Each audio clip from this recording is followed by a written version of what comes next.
Yo, good morning, traders, and welcome back to another episode of Market in the Morning. It is Friday. It is July 24th. We are getting that much closer to the next month. And guys, we're going to have some big economic data coming not next week, the following week. We'll get some insight next week, but our real CPI, non-farm payroll, those all come towards the beginning of the new month. So we do still have some time. There is no big economic events today, but we do have a very special guest. We have Josh joining us today. He is a great futures trader. He's going to give us some insight into how he trades and how he uses market to gain that insight and confidence in taking those trades. So guys, smash that like button if you're ready for a great episode. Market in the Morning starts right now.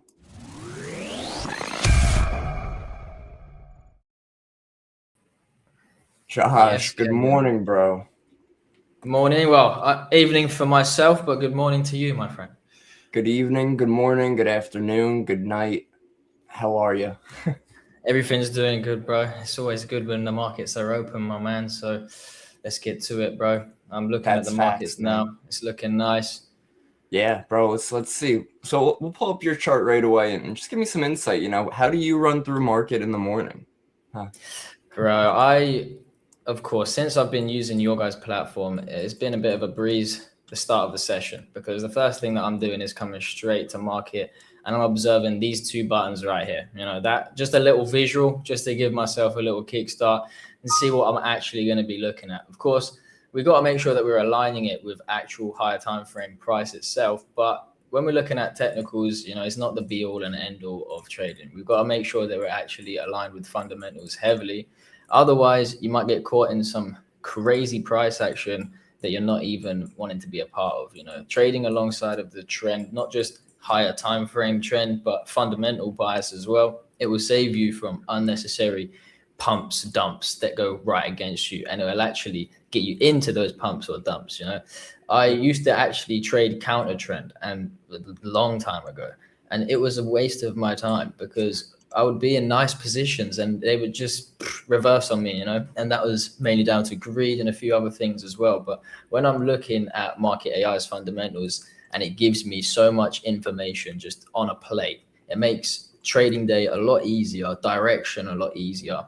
And it allows me to basically shut off my brain on one more area of trading. Like, I'm a big advocate on less is more, and the less you got to actually think about, the better. Now, I'm not saying you can just blindly follow market AI as if you're just going to full port support and resistance levels and then you're going to be rich. No, my friend, definitely not. But if you have a nice edge, and there's so many different strategies, my edge isn't better than somebody else's edge. Whatever works for you works. This just tells you what's what. There's not a difference between fundamentals. It's just fundamentals. It is what it is. So when you understand and you know what it is, then you can get the direction on that and you can play out your edge alongside of that. And that's the aim of the game for me every day. I just come and I observe higher time frame trend. I observe market AI's fundamental bias, and then I try and align myself alongside that to give myself the highest probabilities possible. That's awesome. That's awesome, man. What other features do you like in market? Obviously, they've had a lot of updates over the past few weeks. And I see you also have access. Do you have access to Ask Market? Yes, I do, my friend. Oh my gosh, it's a great feature, this one as well. I mean, I don't know how many spoilers we can give here, but Neil added it for me last week. I've been using it to study fundamentals more in depth because it's always been my weakest point in the markets is economics and fundamentals. I'm not the sharpest tool in the box, brother. I failed every single exam that I have ever taken. I never paid attention to nothing. The only thing that's ever interested me is these red and green candles. But what interests me about the fundamentals heavily is that we can make money off of it too. There's lots of things that are going on that you hear people talking about, politics, etc. Donald Trump this, Donald Trump that, but they're wasting their time and their energy speaking on it. Whereas us, we capitalize off of it. So I love it. It's gossip along with profit, bro. So what's going on right now is crazy. Having market AI, like I've been trading for a while, so I've seen crazy things happening throughout the market. I've traded through many different market conditions, but trading these market conditions with market AI is like, it's just like having someone hold your hand through it. It's really no good. Joke. It definitely, you know what it does? It silences out all the noise. Yes. Like we could see a tweet, Trump says something, and people could be like, "Oh my God, Trump just tweeted this about Iran. I got to sell the market now." And then the market goes flat. And it's like, well, what happened? Market, on the other hand, will tell you, "Hey, this is a big headline. Keep an eye on this. This is a high impact or breaking news." So it definitely filters out all that extra noise that Trump's always sitting on his phone tweeting something. Not every tweet is going to move the market the way it usually does. The other thing that's crazy is just even the live news feed itself, like this one here. I obviously we all know Forex Factory, yeah. Don't even like saying them words anymore. But I used to trade, yeah, and there would be crazy moves happening, yeah, like just a random 5-minute candle that would go crazy, and I'm sitting there, I'm like, well, that's not just normal, you know. There's something has happened here, but I don't know what it is, and it's annoying me. But now I look at the chart, and as the move's happening, I hear bloop, and it's like, ah, shit, what's going on? You know, I go to the market, and there's a news event 1 minute ago. It tells you exactly what's happening, what stock or commodity or currency it's affecting, whatever you trade, and you're right in there. You know, you've got what's going on. You understand why that move's happened, and if you're in a position that's aligned with that, it gives you more confidence. You know what I mean? Maybe if you're even in a position that's not aligned with that, and you're heading towards your stop loss at this point quite aggressively, you might think about cutting them losses a bit earlier, you know, especially seeing as trades such high frequency, you know, tight stops. All of these little things matter. You know, we haven't got a few hours of leeway on our position. You know, we've got a couple of ticks. Yeah, no joke. One headline comes out. Sometimes if it's that strong of a headline, yeah, it's over. It's you protect yourself. You say, "I'm covering that right now. We'll see how we react." And so, you know what it is? Sometimes too, what I've noted is like if I get a big headline and it does seem like something extreme, I'll protect myself. Give it like you said, when a big headline comes out, we have a few ticks. It doesn't happen in minutes, the reaction. It happens right away. So, you know, you could protect yourself.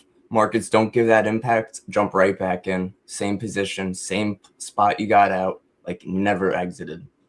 Exactly. Yeah, exactly that. And if you've protected yourself like that as well, it doesn't necessarily mean that your trade is invalidating and it's over. You know, if you've got the trade still there and you can still take that risk.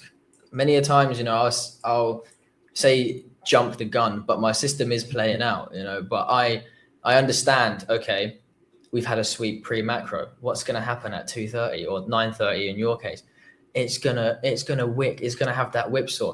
If my trade hasn't moved far enough, I know what's going to happen. I'm getting stopped whether I'm right or wrong, you know, like it's just going to have that volume come in, and you're getting wicked about. So yeah, it's definitely using market is just something that again lets you shut your brain off on one tiny little aspect of the trading, and it helps. Yep. Do you use it? Obviously, use it for economic data too. Where I know, where are you from again? I'm from the UK, London, but I live in Phuket in Thailand. So like, my times are all mad. But you know, right now it's right now 7:30 for me right now. The macro opens around 8:30, and then yeah, 7:30 done trading by about 11. Yeah, evening. Yeah, gotcha. It's like polar opposite to the US, basically. Yeah, no, I see that. But you know what? That's not horrible. We had her name was Mel from the HCL community yesterday, and she's in Australia. So when we were bro, I was tapped in. I was watching, but yeah, I've got some friends and some students as well who live in Australia, and it's bad. It depends. Even Australia's so big, it depends on where you're even from in Australia. I can't remember the bad one. I don't know if it's Sydney. I think it's Sydney's the really the one where it's like 4 a.m. It's brutal, but I like me. I think it's perfect because I'm an advocate on having like not just being and sitting at a chart all day. Yeah. So when I wake up, I can do what I want. You know, I can go and train Muay Thai. I can go and hit the gym. I can go into the beach. I can do whatever I want, and I don't have to worry about trading until the evening. You know, I get my content done. Everything's sweet. I come to the markets at the evening, and if I take a loss, all I need to do is close that computer and go to bed, bruv. It's easy. I'm not sitting there, oh, bruv, should I go back for it? You know, should I go back for it? So many people will sit there refreshing that drawdown for the next 3 hours and then, you know, succumb to it and go back for that revenge trade. But Yeah. It's just their day's a day, you know. If I win, I go to sleep happy. If I lose, I go to sleep happy. I just wake up the next day and everything is cushy, you know. That's But yeah, awesome. the timing's here. I do like it. Cool, man. That's cool. What you mind? Let's pull up the Market AI dashboard again. Let's run through some analysis. You said you trade Nasdaq for the most part. Yes, normally I'm an NQ baby, but I do obviously take into account ES as well. I will trade whichever one's more favorable. So if price action looks nice on Nasdaq, I will take Nasdaq. If it looks nice on ES, I will take ES. Also down to the target level, you know, and the stop loss that I'm going to be having. So if I can squeeze an extra couple R out of that trade, I'm doing that. But like I don't personally trade for like a 1 to 2 or a 1 to 3. I trade from level to level, liquidity to liquidity. If my trade is a 1 to 6, I'm not arguing with my 1 to 6. I'm taking it, you know. If my Right. trade is a 1 to 2 or a 1 to 3, I'm not arguing with that too. I'm taking what the market gives me. So Okay. yeah, normally I'm on Nasdaq, but if ES is presenting an opportunity where I can have a tighter stop loss and it's not unsafe, you know, that's just where my stop placement is. If I can squeeze a bit more out of that trade, if it's looking cleaner in a sense of that we've broken out with more strength, then I would take ES over Nasdaq. But normally I'm sitting on Nasdaq waiting for Nasdaq to do its thing. Normally they both do the same in regard anyways, but Nasdaq is a heavier mover. You know, you can put in less contracts, and if you catch a nice move on Nasdaq, you are going to make some good monies off of it. So yeah, I do favor Nasdaq normally. Awesome, man. That's cool. Guys, we have a special third guest joining us today. One of the top people of Market AI, one of the best gold traders. We'll hype him up. He's been gone for a little while. I know the audience has been missing him. And we're not stepping on Josh's toes. Of course, we'll let Josh have the main floor, but we are bringing on the one and only Mr. No Lab today, too. What's up? What's up, guys? Josh, my man. Cheers, the man himself. What's happening, my brother? Bro, I say that about you every time I enter a room. Like, oh shit, Yeah, it's the man himself, Josh. Back from Slough. I'm back from Slough. Back from one of the best cities in the world, honestly. Yeah. No, but it's good to be here, man. This week's been kind of messing me around in the markets. I've been kind of getting my ass kicked a bit. So, you know what? I'm looking to go over that. And I know Josh is a crazy NQ ES trader. So, man, I'll let him talk all the equity stuff.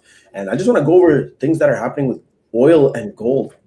Especially, we've had such a massive spike up on oil. And that's been what's causing gold's outflow as well. As we know, that you know what? I'm not even sharing my screen and I'm moving my mouse. No, that would help. Yeah, I'm moving my mouse around like on. Well, yeah, you know I can move my mouse for you. We can imagine what you're talking about. Let me share my screen. There we go. There we go. Yes, that's it. Yes, sir. Yes, Okay. sir. All right. So we've seen this massive inflow back in oil. We were down to 68, and I kept telling you guys that if escalations happen, that's going to prevent gold from pushing out of this range. And we all know gold has just been stuck in this range, which is fine. We've anticipated this. We talked about how in order for the macro narrative to completely change, we need to go through a very specific period of time, just like how we did last year in August. August for the second quarter, price just consolidated until Jackson Hole Symposium, Friday 22nd, August 2025, right? And that was the pivot that created the next rally for gold because markets started pricing in an anticipation of upcoming rate cuts. Now, yeah, what a crazy room full of goats, huh?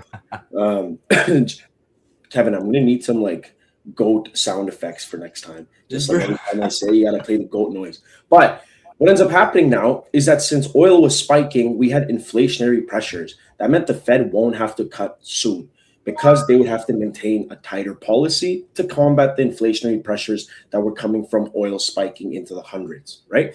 Now, once those get fizzled out and oil prices start coming down, that means basically the war is being priced in at that point. And inflation's also going to come down in the near-term future, which means that markets are going to be back to pricing out rate cuts and pricing out rate hikes and pricing in rate cut expectations. And that's when you get that shift. But currently, what we have seen is a complete opposite push on oil. Oil has failed to maintain below the 70s range, and it's actually pushed back into the higher 89s and 90s. Now, what's going to be the biggest tell for the coming weeks is FOMC, but also what happens to the price of oil next week. If the price of oil remains elevated, that means gold gains are going to be capped. And also, when we look at US equities, ES and Q aren't going to be rallying towards their all-time highs just because what that insinuates for policy. Now, I personally took a few losses this week. Actually, I took 2 losses this week buying. I was in buys over here. And then I also took buys yesterday and I got stopped out there. Now, was I anticipating price of oil to go towards the upside up to 90s because of fear mongering and Trump coming out and just war mongering? I wasn't. But the markets expect the unexpected. That's what happens. And we talked about this is that when, especially a great example of this is if you go to the economic calendar, you see that there's minimum and maximum values. Now, those minimum and maximum values aren't just there for show. They're this thing a bit long to load for me. I think my internet's being a bit spotty today. But let me just see if I can open it up here. So when we go to these minimum maximum values, they're there because there's certain things the market's expecting and there's certain things they're not. Now, next week, the market is expecting the Fed to hold rates.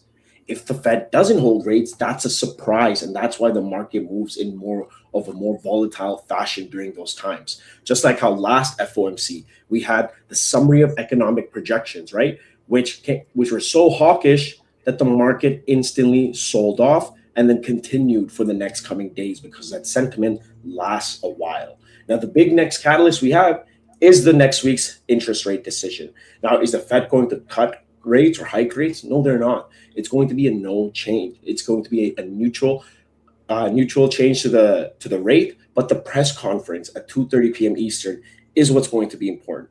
Is if oil prices remain high on Wednesday, he's going to reference price of oil, that it's still unstable. Clearly, the war isn't being priced in, that there's still pressure on inflation that could trickle down. So he's not going to price in a dovish policy, and the markets aren't going to necessarily perceive it as that. But if he was to mention anything in terms of oil prices are likely to come down, the Fed sees lowering inflation pressures, that last month's report wasn't a one-off, then you have those rate cut expectations going to be priced in. So it's all a balance game. But what we can clearly see with our eyes is that gold is in a very balanced state right now. Is that every time we push into the higher ends of these ranges, gold starts selling off. Every time we push back down here, gold starts buying. So during this time, if you see market bias shifting at the lows to slightly bullish and then at the top here to slightly bearish because of these ongoing escalation tensions, don't get too caught up in a one-sided bias. And this is what's important, is that we're not in a trending market anymore. We're in a very balanced state, is where gold has found a floor at 39.64. In order to push below here, we would need some sort of catalyst, such as oil prices continuing to push up, escalations that are actually holding weight. And the way to know that is how it's impacting oil prices. For the past few days, we've had so many headlines of Trump warmongering, and that's what's been keeping the price of oil pushing higher. So a lot of people get to the point where there's so many headlines coming in. What I love to do personally, and Josh, I'd love to hear what you do as well on this, is that I love to keep breaking news open, because to me, it's if something's going to hold weight, it gets marked breaking news instantly, and then I don't have to sift through like all the other ones as well. And then also, in order to determine impact, either just look at the high impact section or go to price of oil, because that's been the telltale sign of the war since it started, right? Awesome. Yeah, Josh, what do you like to do? Do you use the Market AI integration? Yeah, 100%, bro. I'm not just breaking news up, bro. I got sound effects on, mate. I'm watching the chart and I'm waiting for that bloop bloop, like we was just saying it. Yeah. I've literally, bro, like it's good, especially with Nasdaq as well. Seeing having the actual extension on your chart itself, it lets you see what prices is going on at that moment in time. With having the delayed data. Yeah, Oh, I'm so glad you brought that up, man. We've heard all our futures traders. We're close to finalizing a deal with CME and all these futures exchanges. So we heard you guys. We're coming out with the live data right directly on market. You don't have to use it. You can use it if you want to. It's optional. But we have tons of stuff coming, man. And gosh, I'm very excited for you to get access to Ask Market. I think you have it, but you're gonna get a new version out tonight. So everybody else is going to have to wait 10 more days, but some of our top partners have gotten it already. Bro, I've been testing her. I've been testing her patience as well. She knows what she's talking about. That's for sure. Knows what she's talking about. Bro, it's not some generic like black ego as well. Right? Like, yeah. Bro. Just wait, bro. It's going to be very, very exciting. It's things that we have planned, and I think the best part. I was actually at a dinner yesterday with Jeeb and this few other guys who are absolutely killing it. Shout out like Benson and Andrew, like these guys are smashing it on a different level. But we were talking about that the best people at the top are just always collaborating. And this is like a perfect example is that I've never met Josh in my life, right? Mm-hmm. We've just gone acquainted and we've become good friends. And I was actually in his hometown last week and he wasn't even there. So it's you know what I mean? We come together, we do analysis, we understand the markets because the markets are a place where there's no rules. And as individuals, we got to come here, decide when we trade, when we don't trade. And it can get quite complex. So when you have three solid individuals here, Josh is an insane trader, dude. Like you should see him absolutely killing NQ on a day-to-day basis. Kevin over here killing ES, trading stocks. Like these guys are so filled with knowledge and we're all super young. It's not like we're in our 50s on Bloomberg calling out the shittiest trades ever. We're out here actually calling pinpoint moves on hundreds of points, hundreds of pips. These are billion, trillion-dollar markets. So to come here, we all collaborate, we all influence each other. I don't think I've yet to meet a community that's this interactive on live. And Kevin, remember we had a goal that we'd reach like 5,000 concurrent. Actually, our goal was 1,000 concurrent users. And just because we started doing this together every single day, we ended up hitting nearly 6K last FOMC watching us live. So it's the same. This time we're gonna smash it even more. Kev, I'll be joining you for that, by the way. We'll be doing FOMC live, man. Hell yeah, bro. That's gonna be awesome. Yeah, next week, next Wednesday. Yeah. Do we kick Imre out or do we bring on a man? We might have to take Imre's spot, to be honest. Imre might have to be put on the back burner. No, I'm kidding, Imre, if you're watching. We'll keep him in the back of the studio and pop him on for some info every now and then. Also, you'll get access. I have a set of test users and their emails that I'm giving access to later tonight as well. So those test users who submitted their emails on the Google form and who have personally DM'd me, I've written down your names and emails. You'll all be getting access to Ask Market in about 12 to 16 hours as well. So just give us some time. Currently, our top partners got it because we have to roll it out in a way. Here's the thing. This feature is expensive. We have to do it in a way where it doesn't bankrupt me and the company. So thank you all for your patience. And yeah, man, let's just look at some markets. Awesome. Kevin, what are you looking at right now on ES? So we've been absolutely just destroying it on the ES and NQ this week. What I've been really noting is how oil has been moving higher, and that's just been the most major red flag to us at this point, right? Because we know what's on the table right now, monetary policy-wise, is the fact that the Fed doesn't know which direction to go. Just last CPI, it was like, wow, it's cooler than expected. It's below expectations. This is great. Odds are shifting. Now we might even see a rate cut. And then boom, escalations. Oil's back above 80. I think oil's at 90 now. Crazy move higher. Very fast move as well. Yeah, oil at $90 right here. Up over 40% in the past 15 bars. So 22 days. Very quick move. Escalations. We know that this is going to have an impact on inflation. But like you said, this next meeting, FOMC, we know we're not going to get a hike. We know we're not going to get a cut. We know they're probably going to hold. But unfortunately, we also know we're probably not going to get any forward insight, right? Any forward guidance. And that's what we've been missing out. That's what the Fed has always been giving us. So I'd like to see that turn around. And so sorry to interject a bit. I agree with you that Warsh isn't going to do forward guidance, but the best thing is that when we get these key pieces of data, we can almost figure it out ourselves, right? Oh yeah, I know, If 100%. CPI starts coming down, that's like we're so forward looking that I don't give a shit what Warsh is gonna tell me. I already know this, bruv. You know, as Josh would say it, I already know this, bruv. Like it's known to us, right? So sorry, continue. No, you're good. So that's sort of where I was headed. Where forward guidance or not, we get the economic data. We use market AI, so we understand how it's actually going to impact us. Looking at the charts here on the daily on NASDAQ is making new lows since those June highs. ES not as weak, but still starting to fall, right? We're starting to see momentum to the downside, volume starting to pick up. I do believe this higher oil price is going to lead to higher energy again, higher inflation again. And I think that the Fed, the market, since it's forward looking, is starting to price that in. And we're starting to get that pullback. So ideally, I would like to stay bearish today, unless we get some type of headline saying things are calming down. But I doubt it. I'm pretty sure. And what I like to do in the morning, too, when we run through these market in the morning streams, is come over to the headlines, search, and we could look up keywords. Anything with Iran, anything with the US, right? Give me some insight. Has there been anything major about an escalation or a de-escalation? I didn't even know you could do that. Oh, yeah. Let's go. Well, that's awesome because now that Josh said that, we have to make this way more visible. Like we have to make I didn't even know you could. Where did you click? Oh, the search bar. I think I'm just retarded, bro. Honestly. No. I think it's just poor user experience that I'm gonna have to talk to my engineers, and one of them's gonna get the boot tonight. Yeah, I didn't even know that was there. Now, to be honest, I put that there, so that's my fault. Lol. So, Kev, do you mind sharing my screen? Yeah. Just putting it up here, and I want to ask Josh a few questions after too, before I get out of here. But somebody asked, "What is this new feature?"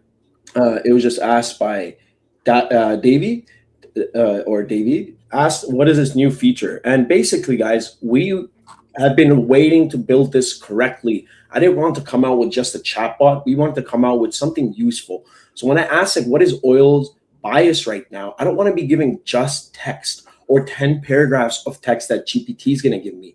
I want to know, what does this mean for the chart? What does this mean for the market that I trade? And if I'm an oil trader, I go here, what is oil bias right now? It is, you can see it's slightly bullish. It even tells you here. You can even see the target levels that we have for oil, what could push price up, down. Then we have the swing bias here too. Now, I wanted to expand further. I can see this bias factors here. And guys, this is just a demo version. Let me tell you this.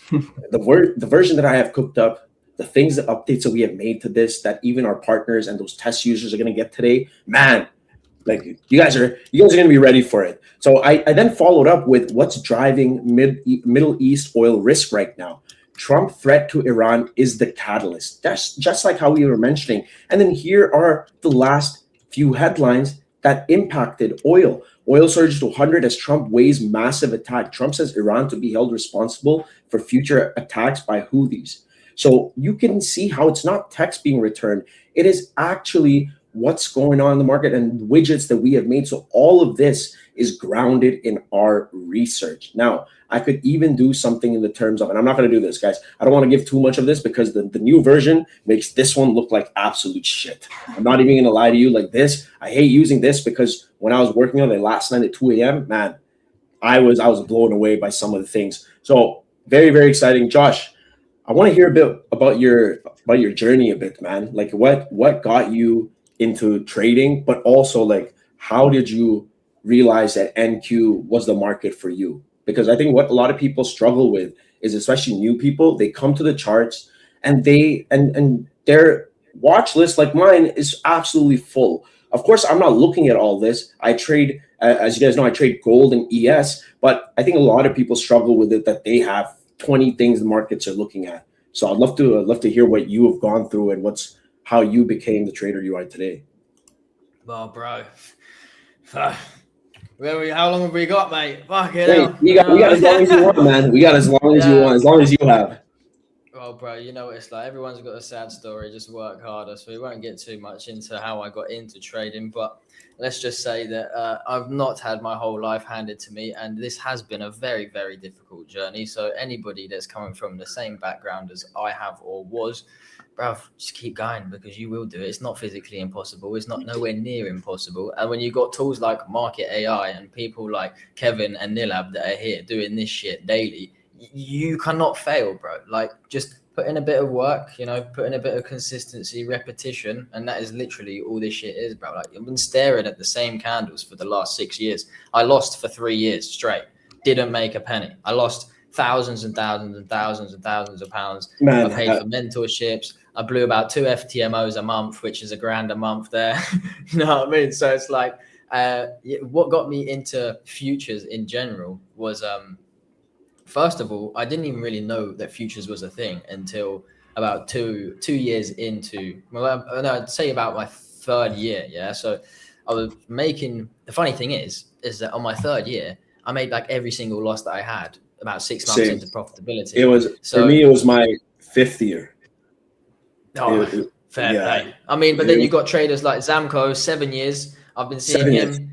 Yeah. And now he's clear, So it's like, it's like that meme with the guy digging for the diamonds, and then exactly. And you're gonna walk away from them diamonds, bro. And dude, honestly, I don't know if this was the case for you, but things got substantially worse for me before I had the breakthrough. Like it actually got way deeper than before it got better, right? 100%. But I'm big on metaphysics as well, and actually being tapped into your mind and understanding that, bruv, you genuinely have the power to control your reality. You can do whatever you want. There's nothing that's too much. There's no ceiling in life, especially in trading. The only cap that there is the cap that you put on yourself. I don't put a cap. I don't put a target. I don't put a minimum or a maximum target. I trade to trade. I trade charts daily. Whatever it gives me, it gives me.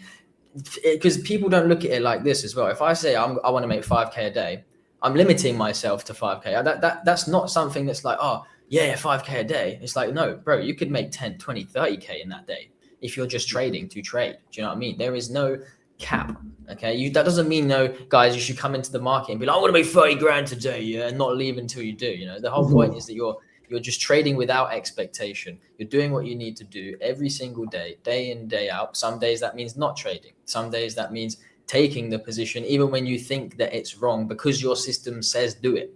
And those are days that builds the resilience. It's the skin in the game that really and truly allows you to keep going. Like everybody that I know that is doing well in trading, that is clear, they've been doing this shit for years. Do you know what I mean? I know lots of people that are doing well that have been doing it for a year or 2 years or even 6 months, but spending enough time with them, you see them tendencies and the habits still in them, that they haven't quite yet got that market experience behind them where they haven't felt enough pain behind it yet. There will one day be a massive loss. There will one day be something that kicks you up the arse. And trading is one of them things you tend to only learn the hard way. It's such a psychological and a subconscious game. Most people, and this is another reason why this right here, these lives are so powerful, because you're not just sitting there in front of a screen battling with your mind. What do I do? What do I do? This and that. If you're a complete beginner and you've never looked at a chart before, you've seen that meme where like loading up TradingView for the first time. First time, it's whoa, it's like a flashbang, right? Yeah. A pilot's cockpit. It's like, what is going on? You know what I mean? But it's the same thing, anybody that's a beginner that's trying to get into trading, if they stumble across this, if they come across things like Market AI and people that are genuine, that are here not for any agenda, just because they've got a passion for this shit and they're willing to share it, that is how you're going to get the most value. And me personally, bruv, same as you guys, we didn't have none of this shit, it was fucking hard. Yeah, it was so hard. Bro, I remember it was my 4th year trading technicals only, and I was horrible at scalping, and I was trading GBP, JPY, I was trading all sorts of things. And finally, Jeeves sat me down and he's like, bro, you got to pay attention to fundamentals. And I had to learn that the hard way. 4 years into it, I had to completely change how I perceive the market. But I'm so grateful that I took that step back, and I was like, dude, I was at this point about $70,000 in the hole. I was a broke uni student. So it's a similar story. It's that, dude, we were just all we didn't have these tools, and we didn't have live streams either. The only person doing a live stream back then was Raja, and he had a completely different style of trading than I was trying to go. So the fact that communities like this exist now, and that if somebody is out here selling you a $20,000 course, man, don't do it, because there's people like this that exist. That Josh posts like 6 videos a day, man. I've seen him just talk about NQ all the time. I wake up in the morning, first thing on Instagram I have is Josh. Like, Josh wakes me up basically in the morning. But the point, hello, mate. hello, mate. So much I made an NQ tonight. But it's that's all fun and games. But the point is that yes, tenacity absolutely pays, and the fact that we all come to the markets, we need to know that it's a ruthless environment, man. If you let it get you out of check, the market's gonna check you. So every time I catch myself on a winning streak, I know, okay, dude, I need to take a step back, because my emotions are high and I'm way more susceptible to making a psychological mistake. And then every time I also am on a losing streak, like, to me, I'm down 4K this week and I'm fine with it. But the point being, I'm not going to let it get to 8K. I'm not going to let it get to 9K. I know that when I'm on a losing streak, I need to step back, focus on market work. Don't look at the charts. Let the market do its thing. Come back next week clear-minded. And I think those experiences only come as you participate in the market. People I know that are absolutely smashing it go through the same mistakes still that we go through, because each level comes with its own devils, right? Each level has its new psychological. Yeah, there you go. Each level has its own psychological barriers that you have to surpass. Like, do you guys remember when you made your first $100 in the market and how amazing that felt? And then you had to go through so many barriers to get to your $1,000 a day. And then maybe you've had a $10,000 a day. And then took so much more psychological pressure and barriers to get through. But there's a question, Josh, what daily habits or mindset shifts helped raise your internal ceiling over time? Oh, that's a fantastic question. Bro, it's like, I'm not one of them people that's going to tell you, bro, you got to wake up at 6 a.m., ice your face, scrub your ball bag left or right, up and down. Otherwise, you're not going to be a profitable trader. Brother, I don't believe in none of that. I spent the first year of profitability doing the most bullshit stuff ever. You know what I mean? But I only started posting content a year ago. Yeah. I've been trading off my own back. Yeah. Just by myself, just me and NASDAQ, bruv, for the last 2 years, say, yeah. Bruv, do you think I've got no one watching me? I've got no one. I'm doing what I want, you know, but that doesn't mean that there's not certain things that you should be doing in order to keep your mindset in check. Yeah. For me, it's heavily psychology, but not psychology that everybody thinks of. Yeah, I'm big on visualization, on manifestation. I'm big on metaphysics as well, understanding, the law of attraction, and understanding that what you genuinely think and perceive your reality is, and how you act as a person, your daily habits. As in, for trading, we don't have to do too much. Yeah, you got to come to a chart for 2 hours a day and press a button. The things that people lack on is like the after the markets. Yeah, like your journaling, for example. And this is the main thing that changed like everything for me, because like I said earlier, it's subconscious and psychological. It's all in your head. Normally you're sitting there battling just you and the market, and it's never external until you put it on paper, and it's like you're talking to somebody at that point. Yeah, once you get it on paper and you write, trust me, bruv, you can only take a revenge trade and blow your account 10 times in a row and keep going back to it when you can't see it on paper. Yeah? If you write the reasons on why you're fucking up, whether that be down to your own detriment of psychology or a revenge trading, or maybe even you don't understand technical analysis, whatever it may be. But most people understand a strategy. They have a strategy. They can pull money from the markets. It's just doing it consistently. Yeah. They can't spot the negative patterns that cause them to lose. The biggest thing is like rushing and revenge trading 100%. But for me, I've got like 10 notepads, bro. I carry them around the world with me. They're everywhere. I don't even read them, but I just got them because that's just my graft. You know what I mean? That was the years of just everything there. And there's so many of my journals where I don't write when I entered, when I exited, what time of day I traded, none of that, because my funded account does that for me. My trading terminal does that all for me. I don't need to do that. I can import that into TradeZilla, bosh, it's all there. But what you can't plug anything into is your brain, bro. Like you can't put any AI into your brain to tell you exactly how you was feeling when you executed that trade, to tell you exactly how you perceived that position, whether you rushed it, whether it was A plus, whatever it may be. Not yet, man. Not yet. The market team is working on brain chips. Brain chips. Bro's gonna be sticking Neurolinks in his affiliates, like yeah. You're first up, buddy. Just like how you're testing Ask Market, you're gonna be testing the market Neuralink. Market brain chip. Turns me an NQ vegetable.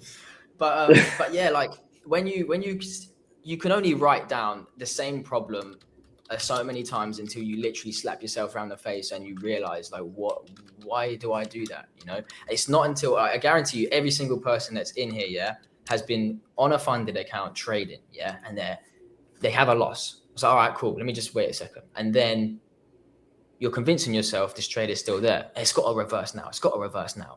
Yeah. And then you take another buy, and then you just get stopped out again. And then it's like, nah, come on, it can't do it again. It's got to reverse now. Let me wait 10 more minutes, see how it plays out. It's got to reverse now.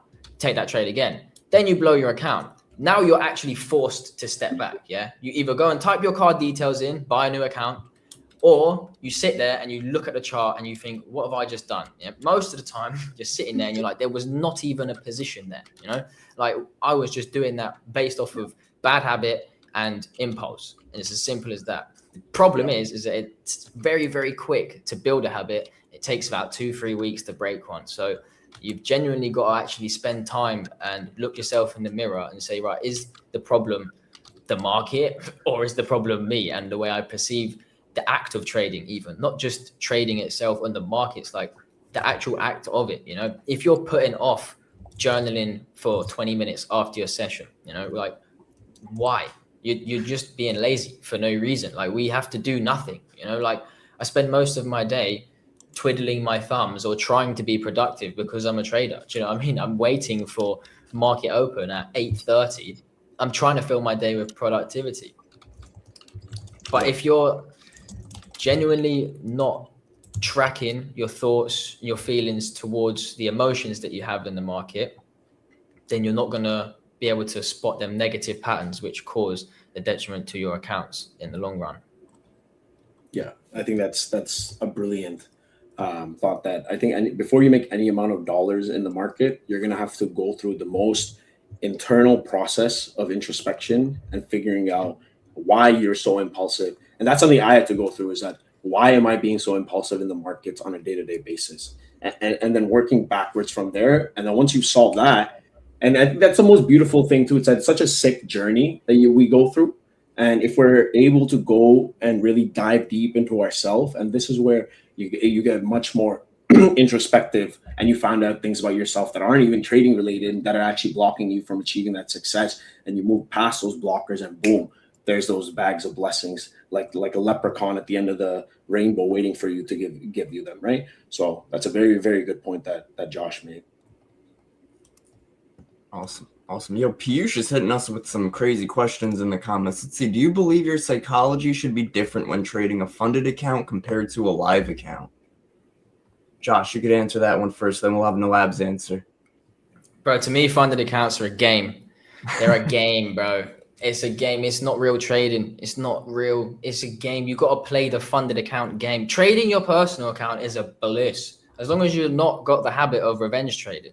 Because that one you can trade to margin call, my friend. No, there's no like drawdown limit to the point where you know you're going to get forced to stop. You know, if you've got bad tendencies, then no. But funded accounts are great because, bruv, you can like if funded accounts weren't there, I wouldn't be where I am. You know, it's as simple as that, bruv. I come from absolutely fuck all, literally nothing, bro. I would have never even looked at trading. It's a tool, right? So it's like one of the tools that we have available as retail traders to use. And just like Josh said, it's a game. Don't think of it as an actual, like these are very gamified system. And if you can operate in the rules of those games and take advantage of it, why not? You know, there's people milking these prop firms. Do it. If you're a trader who can operate effectively and efficiently within those set of rules on these prop firms, absolutely take advantage of it. But your main goal shouldn't be to continuously buy a stack of funded accounts and try to pass it during a CPI.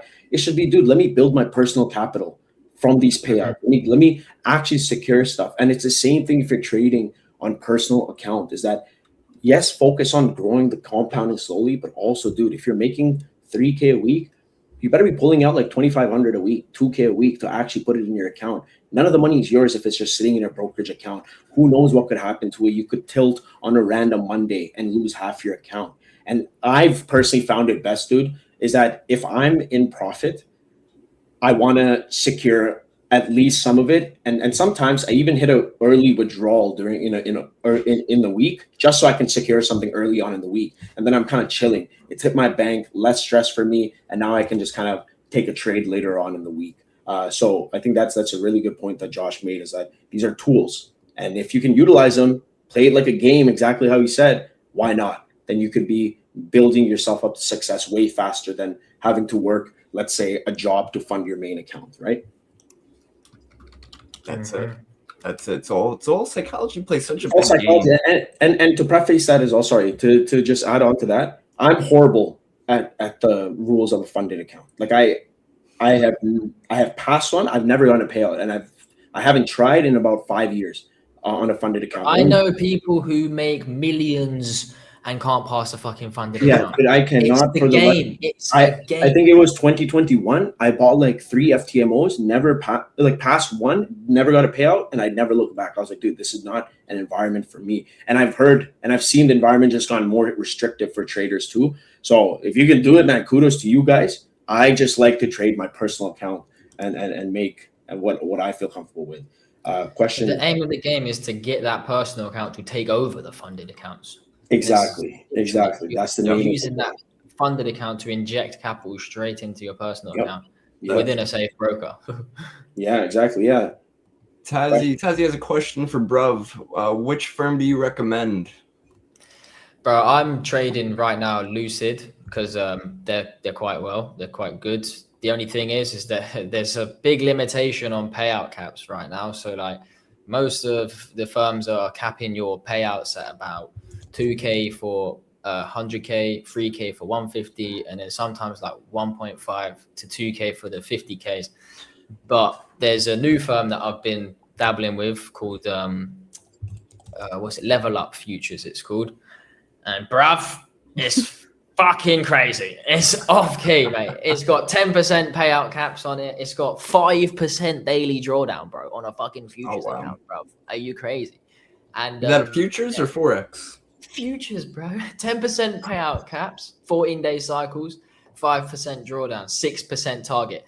Now, let me tell you this. If you can't win 3 1-2s before you lose 1% risk trades, fucking give up, bro. No, I'm joking. But you need to actually, hit the drawing board at that point. But this is what I keep saying to all of my students as well. It's like, bro, you should be able to hit a winning trade before you lose 5. You know what I mean? Like, with a 5% drawdown and a 6% target, it's pretty easily done. Me myself, I go with a firm that's got 6% target. Yeah, joking, not joking. But I like to do 40% consistency, so I'll do 1-2s, bro, and then I'll literally just play the game like that. If you can stack 1-2s, and also if you can pass, have a 50% pass rate on your firms within 2 weeks. This is how I like to do it. This is how I try and get my students on an average. If you're buying 2 funded accounts every 2 weeks, then you should pass 1. So say you buy an account 1 week, you fail it, you buy the account the next week, you should pass that account within 2 weeks. You want to be on that average of a 50% pass rate over 2 weeks. And then you can carry that onto your live funders as well. And you can make some decent money with funded accounts. But the main thing with the funders, bro, is don't go into it with an expectation or trying to hit a home run and then that's it. Your personal account started and you can go and live happy as ever. Play the game consistently and try and get consistent withdrawals of the same amount, 2, 3, 4, 5K withdrawals, and then consistently compound. I mean, if you guys just go onto Forex compound calculator, play around with that shit online, bruv. I'm sure you guys have had a look at that, but get your dopamine up by visualizing how much you can flip people. It's like people have forgotten that personal capital is a thing, you know. Like Yeah, that's why I like 100%, dude. Like it's long game, it's a long game. pedestal. Focus, and I Funded think, accounts are on a pedestal. Like this yeah, is it. If you can't pass a funded, you can't trade, mhm. and you need to be this, whatever. Bro. It's Yeah, just exactly. And this is perfect. That anything is better. So why aren't you happy with 1K? 100%. Yep. I want to just share my screen real quick, guys. So I this need is you to share it. yeah. 1 second, Kevin. Wow, Kevin's like, buddy, share your screen Oh, first. my bad. I didn't know if you forgot Kidding, you I'm didn't kidding. share it. No, listen, man. You got a history of thinking. Yeah, of I got a sharing your history of screen. moving my mouse around and talking. Dude, I was doing a webinar in a community about a few weeks ago, and for 10 minutes, nobody decided to tell me that I don't have my screen shared, and I was just talking about the Fed, about gold. But anyways, so guys, this is the point of what we're building here. Is that this is, by the way, in my dev environment, so this is not production data right now. So keep that in mind. So I asked market, when is the next FOMC rate decision and what is the market expecting? How can I prepare for gold? So I don't want to be given a shit ton of text. Actually, let's play this out. Also ask GPT right over here as well. We'll ask GPT, let that run. So I asked market. Market said, I'll pull the upcoming FOMC date, market implied odds, gold's current bias and levels, and the gold specific playbook for the decision. Now, I don't know any other platform that's doing it like this, but if I click here, completed 4 steps, market went into scan our US economic calendar first. Then it went to look at rate decision odds. It read markets gold bias, and then it started building the playbook for the interest rate decision. So it starts breaking it down as FOMCs on Wednesday, July 22nd, the 29th, 2 p.m. Eastern. The market's price in a 70% hold on a 23% hike. Now, already you have a visual that breaks it down on what the implied odds are going into the July meeting, into the September meeting, and into the October. If this visual is a little confusing, click the odds here and you can see it in a more friendly visual. But I kind of like this, so I kept it here for myself. But now it says gold sits bearish on intraday at 40.60. And then oil's driven inflation is lifting Fed hike odds and real yields pressuring gold in a regime where energy shock hits through hawkish repricing, not safe haven flows. That's what's important, right, guys? Is that gold isn't bullish here because of the war inflationary pressures causing that hawkish repricing on assets. Now, I'm given the gold chart here. I also am given, why is gold leading bearish right now? And now here's the exact reason. So also, guys, I'm looking for some feedback here right now. Do you guys like this better on market? How we are displaying the bias and everything here? Josh, I'd love your feedback on this too. Do you guys like it like this on how it's displayed here? Or would you prefer something more legible like this? Because oil inflation shocks lift hike odds, treasury yields near highs, pressure gold, or something like this. What do you guys suggest? Any thoughts in the comments? But think about that. And then obviously, here's how you prepare for it. Now you have the entire playbook of what they do with the rates and how the impact could be. So this is a full breakdown. Now let's look at what GPT gave us. What is going on here? I don't want to look at this. Dude, this absolutely, I'm just like, what do I even do here? I'm okay.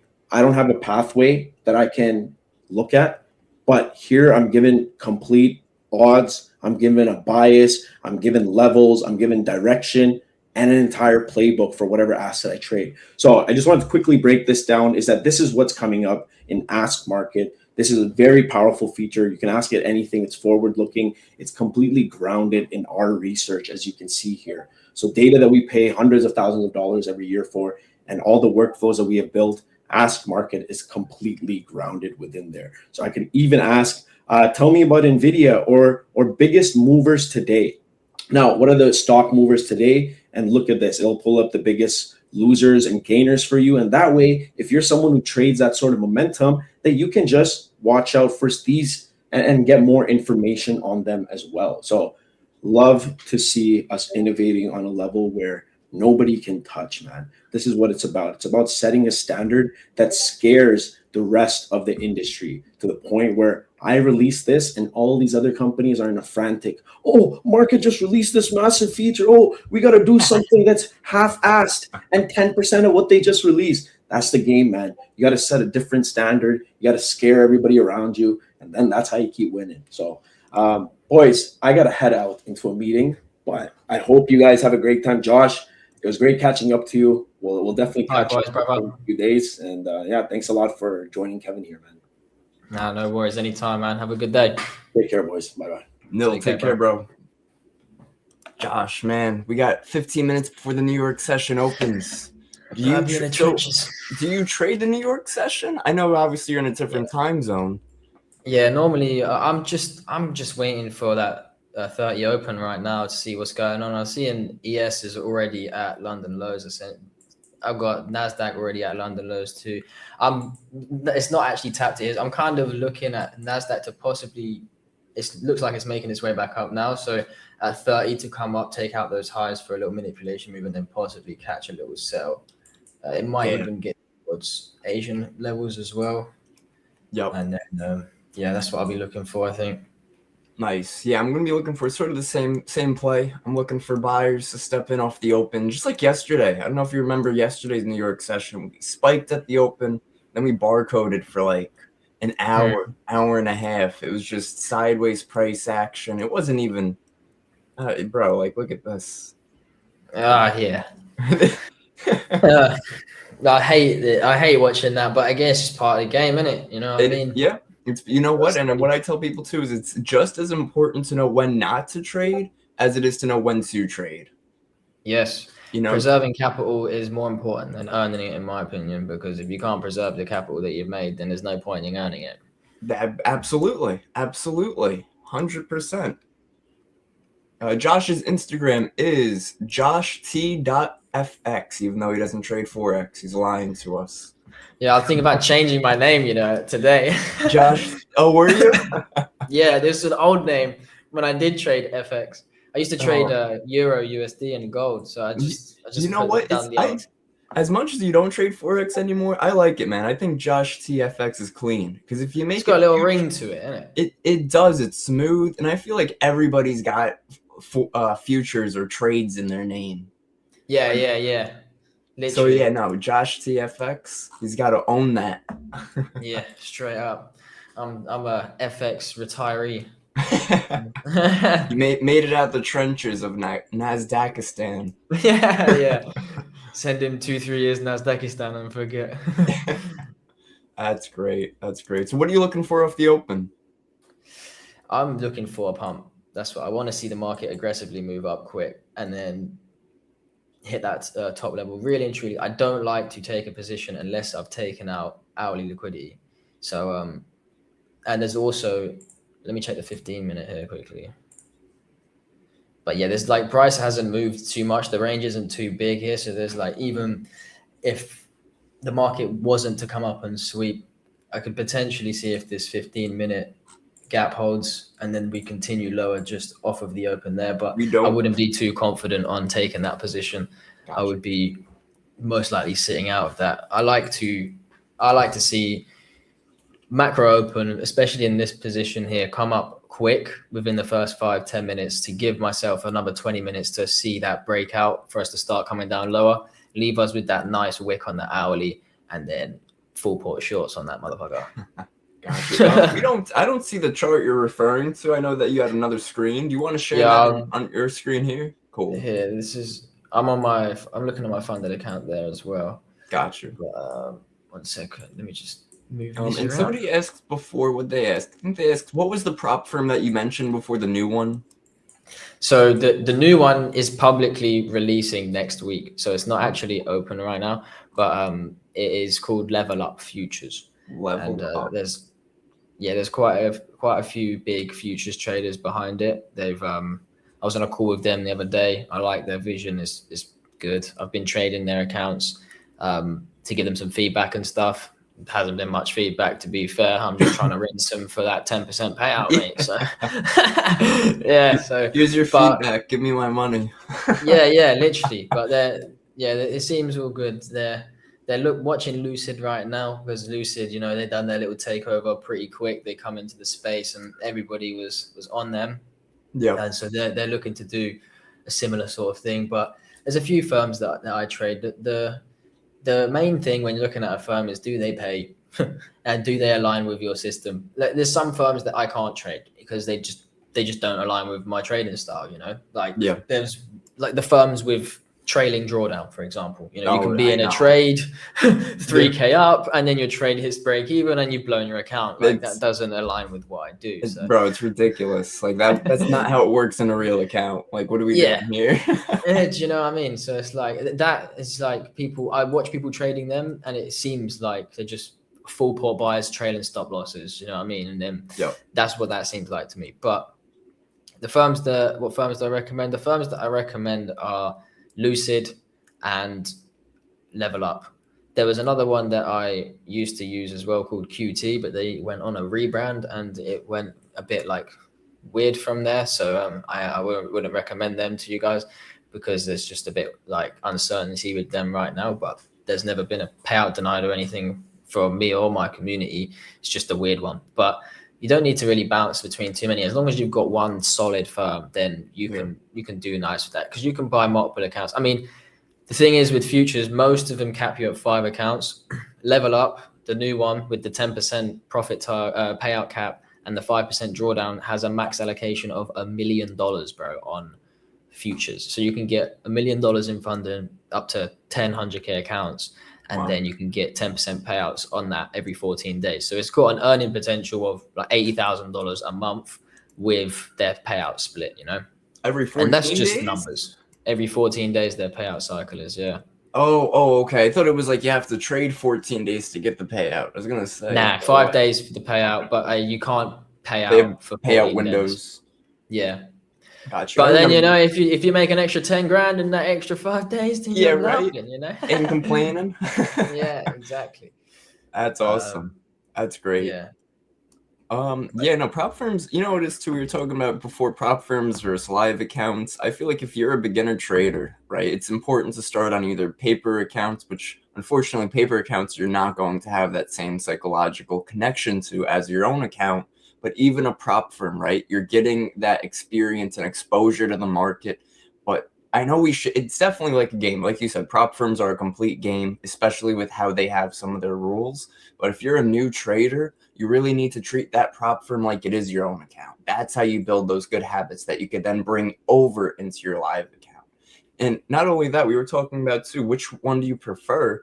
Give yourself reasonable goals, short-term goals. My short-term goal is 3 payouts. Okay, on the 3rd payout, then I'm going to take that and fund myself. On that, I'm going to look to take a new $1,000 payout on my own account every week. Something that is achievable, but short-term goals, not these long-term, I want an $80,000 payout by next month. Meanwhile, you haven't had a single payout before that. We want to be realistic. Yep. Straight up. I just saw a question here as well. Yeah. I didn't mention why I swapped from CFDs to futures, but there's very, very good reasons on why I did. The main one is at the time of the switch, I personally hadn't built up a crazy personal account that would sustain me. So I was trading futures, prop firms. Yeah.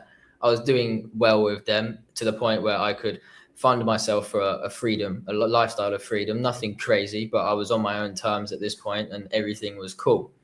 Now, I'm trading Forex. Tell me why I'm losing positions due to a spread. And I'm looking at my chart. My stop loss has not been hit, but my trade has been closed in a loss. Yeah. Yeah. This would bug me because I trade with tight stop losses, on Forex days, on the FX days when it's pips, it was around a 4 or 5 pip stop sometimes on Euro USD. And I would remember having a 2 pip spread. Instantly my stop loss is chopped in half essentially, So now if I've got a 5 pip stop loss, my trade runs halfway into my stop loss and my trade gets closed by the firm because of the spread. And it was doing me in. Honestly, I was trying to journal losses as losses when I'm like, I'm right. I'm fucking right. It didn't even stop me out. And I was driving myself nuts, bro, because I'm like, I'm right. I'm a guy that's very rational. I hold myself accountable. I don't make excuses and be like, okay, well, no, because maybe the market done this to me. No, I'm looking for a reason to blame myself. But at this point in time, I'm like, what? The only thing I can blame is the fact that I'm trading this fucking firm. And then, do you know what I mean? And then I spoke with a futures trader, and he was like, bro, have you not like looked at futures? And I'm like, what do you mean? He's showing me 100K accounts for $80. He's showing me spreads with 25 cents, you know what I mean? And I'm like, what? Where has this been hiding from me, bro? Yeah. And ever since then, I did not look back. I'd had to tailor my trading slightly for NASDAQ. I was happy to, though, because I enjoy this shit anyway. So when I come into NASDAQistan, I was like, yeah, let's get involved. You know what I mean? I lost quite a bit the first few months, but I saw how this shit worked, you know, and I had a few good friends who was trading NASDAQ that had done the same transition as I did, hadn't spoken to them in a while, got back in contact with them, and then started getting some advice off of them. And ever since then, the rest is history. But the main reason behind is the actual, like, futures is way more regulated as well than Forex. Like, Forex is like a bit of a wishy-washy situation because a lot of the brokerages can manipulate your trading circumstances with the different spreads, etc., and bad conditions.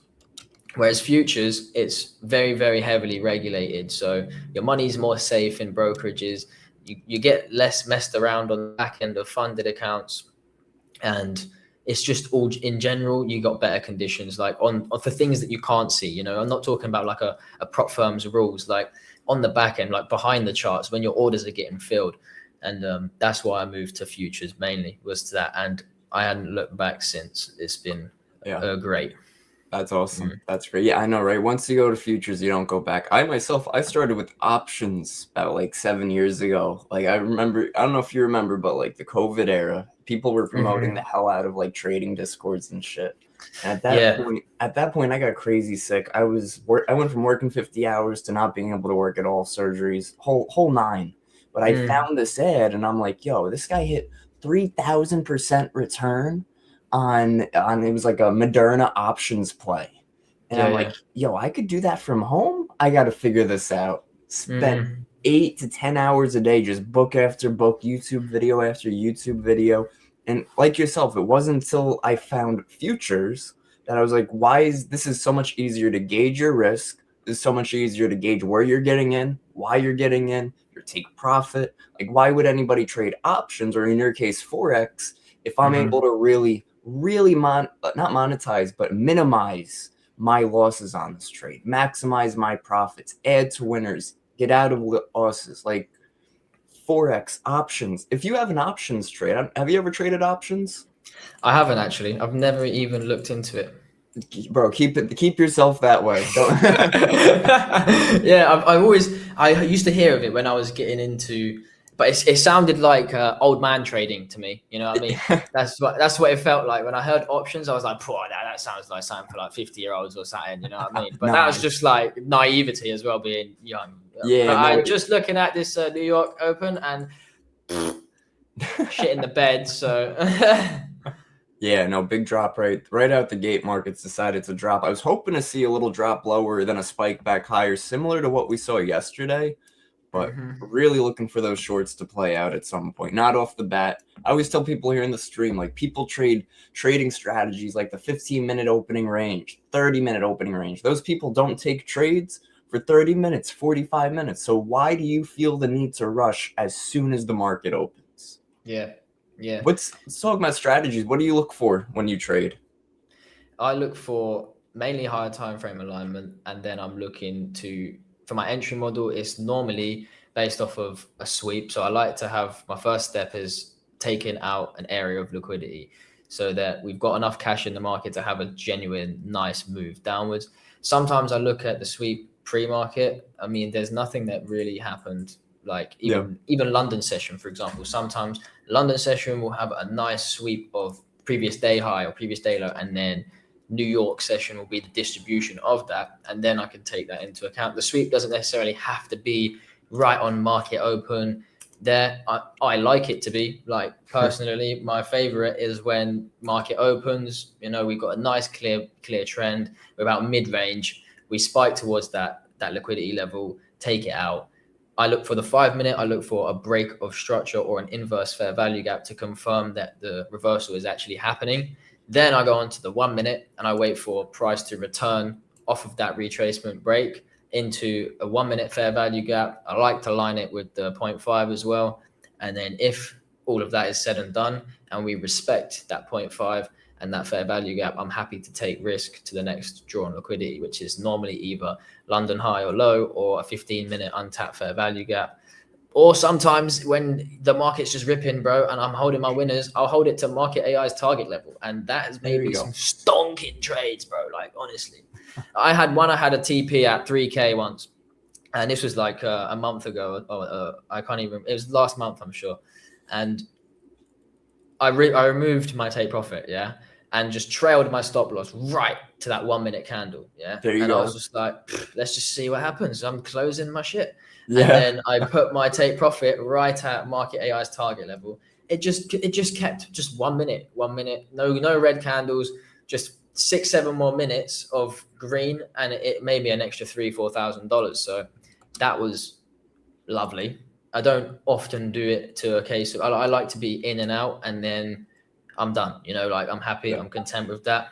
We're getting a nice bit of movement up here though. Yeah, I was gonna say there's that spike we were looking for. It made us wait for it, but not really wait. It's only been 3 minutes. Yeah. We do have new home sales. New home sales in 27 minutes. That is a economic event, not the biggest event. You know, it's not a CPI or Michigan consumer sentiment or employment data, but it sometimes gives a small jolt. Nothing crazy. New home sales. I'm going to share my screen real quick to cover that. Yeah, nice. New home sales probably going to be. It's definitely going to be a harder read. I think last month, let's see, prior was 0.58 million. Forecast is 0.61. Minimum is 0.58, max is 0.63. Again, this is not an event that's going to give us strong volatility or direction in the market. It does, however, give us a little insight into how the housing market's looking. When we talk about the stock market, whether it's ES, NASDAQ, just the stock market in general, we want to know which sectors, which areas are performing well and which ones are struggling, right? We always talk about if we want some type of big crash in the market to occur, there's got to be pain somewhere. Whether it's high energy costs driving NASDAQ lower, the housing market crashing because there's no demand for it, right? If there's nobody buying, there's all these houses to sell, those sellers are going to have to bring their prices lower and lower and lower until demand picks back up again. Lot there. Let's see. NASDAQ, what I was looking for, I was looking to see, we came right off of a key level right over there. Yeah, I was just looking at that too. Right, 28,520 I had. What are you looking at? Literally around about the same. 28,540 I've got here. Nice. Down yeah, to I'm looking 28,517. 28,700, 28,760 is a nice sell zone. Yeah, there's no market's moving quick now. This is what we like. So that's what we want. Yeah. See it come up now. Yep. Let's see. When you're now myself, right? I trade NASDAQ, S&P 500. I'm a huge fan of I have 4-monitor layout, and one of the monitors I always like to keep an eye on my equities. Meta, Microsoft, Apple, Google, Nvidia. Do you take a look at equities when you're trading the NASDAQ? I don't, but I see you doing it. I watch these lives regularly. I've got it up on my monitor as well, and I see you doing this, and it's made me want to do it. So what do you actually do? Because obviously this is what the NASDAQ is actually consisting of. So Are you looking for like I can see Apple's just at a madness there. Yeah. So like, is there a specific, like because this is something that I don't even know. It might be a rookie question, but what is the most leading stock within the NASDAQ? Is it NVIDIA? So yes, so the most leading stock in the NASDAQ and in the S&P 500 right now is NVIDIA. But the way I like to use it is sort of gauge all 6 of them to be like, okay, if I see Apple's ripping like crazy, Google's ripping like crazy, and maybe NVIDIA's sideways and the rest are sideways, I'm going to stay out of the market until I see maybe NVIDIA starts to reject a previous day high, Apple's back below VWAP, and we get confluence with the equities. If we get a majority of our equities trading in the same direction, that's going to help that direction in the NASDAQ and S&P 500. Yes. Yeah, it makes complete sense. Yeah. The VIX is also another great asset to use. Use the VIX. I haven't heard you mention it, so I'm going to go with no. Yeah, no, definitely not. No. Oh, bro, these are some nice keys. But listen, man, if what you're using is working, I always say if what you're doing is working, don't add to it. Don't mess with it. Yeah, that's true. But I also like to test. So No, if of course. I can So make an extra few grand, mate, and I'm down for that. And I yeah, love to learn too. And there's never going to be a point where you are a trader that knows it all, bro. So that's right. yeah, I'm down. We're always students in the game. Always. Exactly that. Let me see. So yeah, so something else I like, if you don't want to have an entire chart that has like all those extra equities, this bottom chart down here, this is called a weighted index. It is Nvidia, Apple, Microsoft, Amazon, and Google all rolled into one chart. And the number you see is how much it's weighing that specific index. So Nvidia's 8.69 shares, Apple 7.14, and then Google's like 3.9.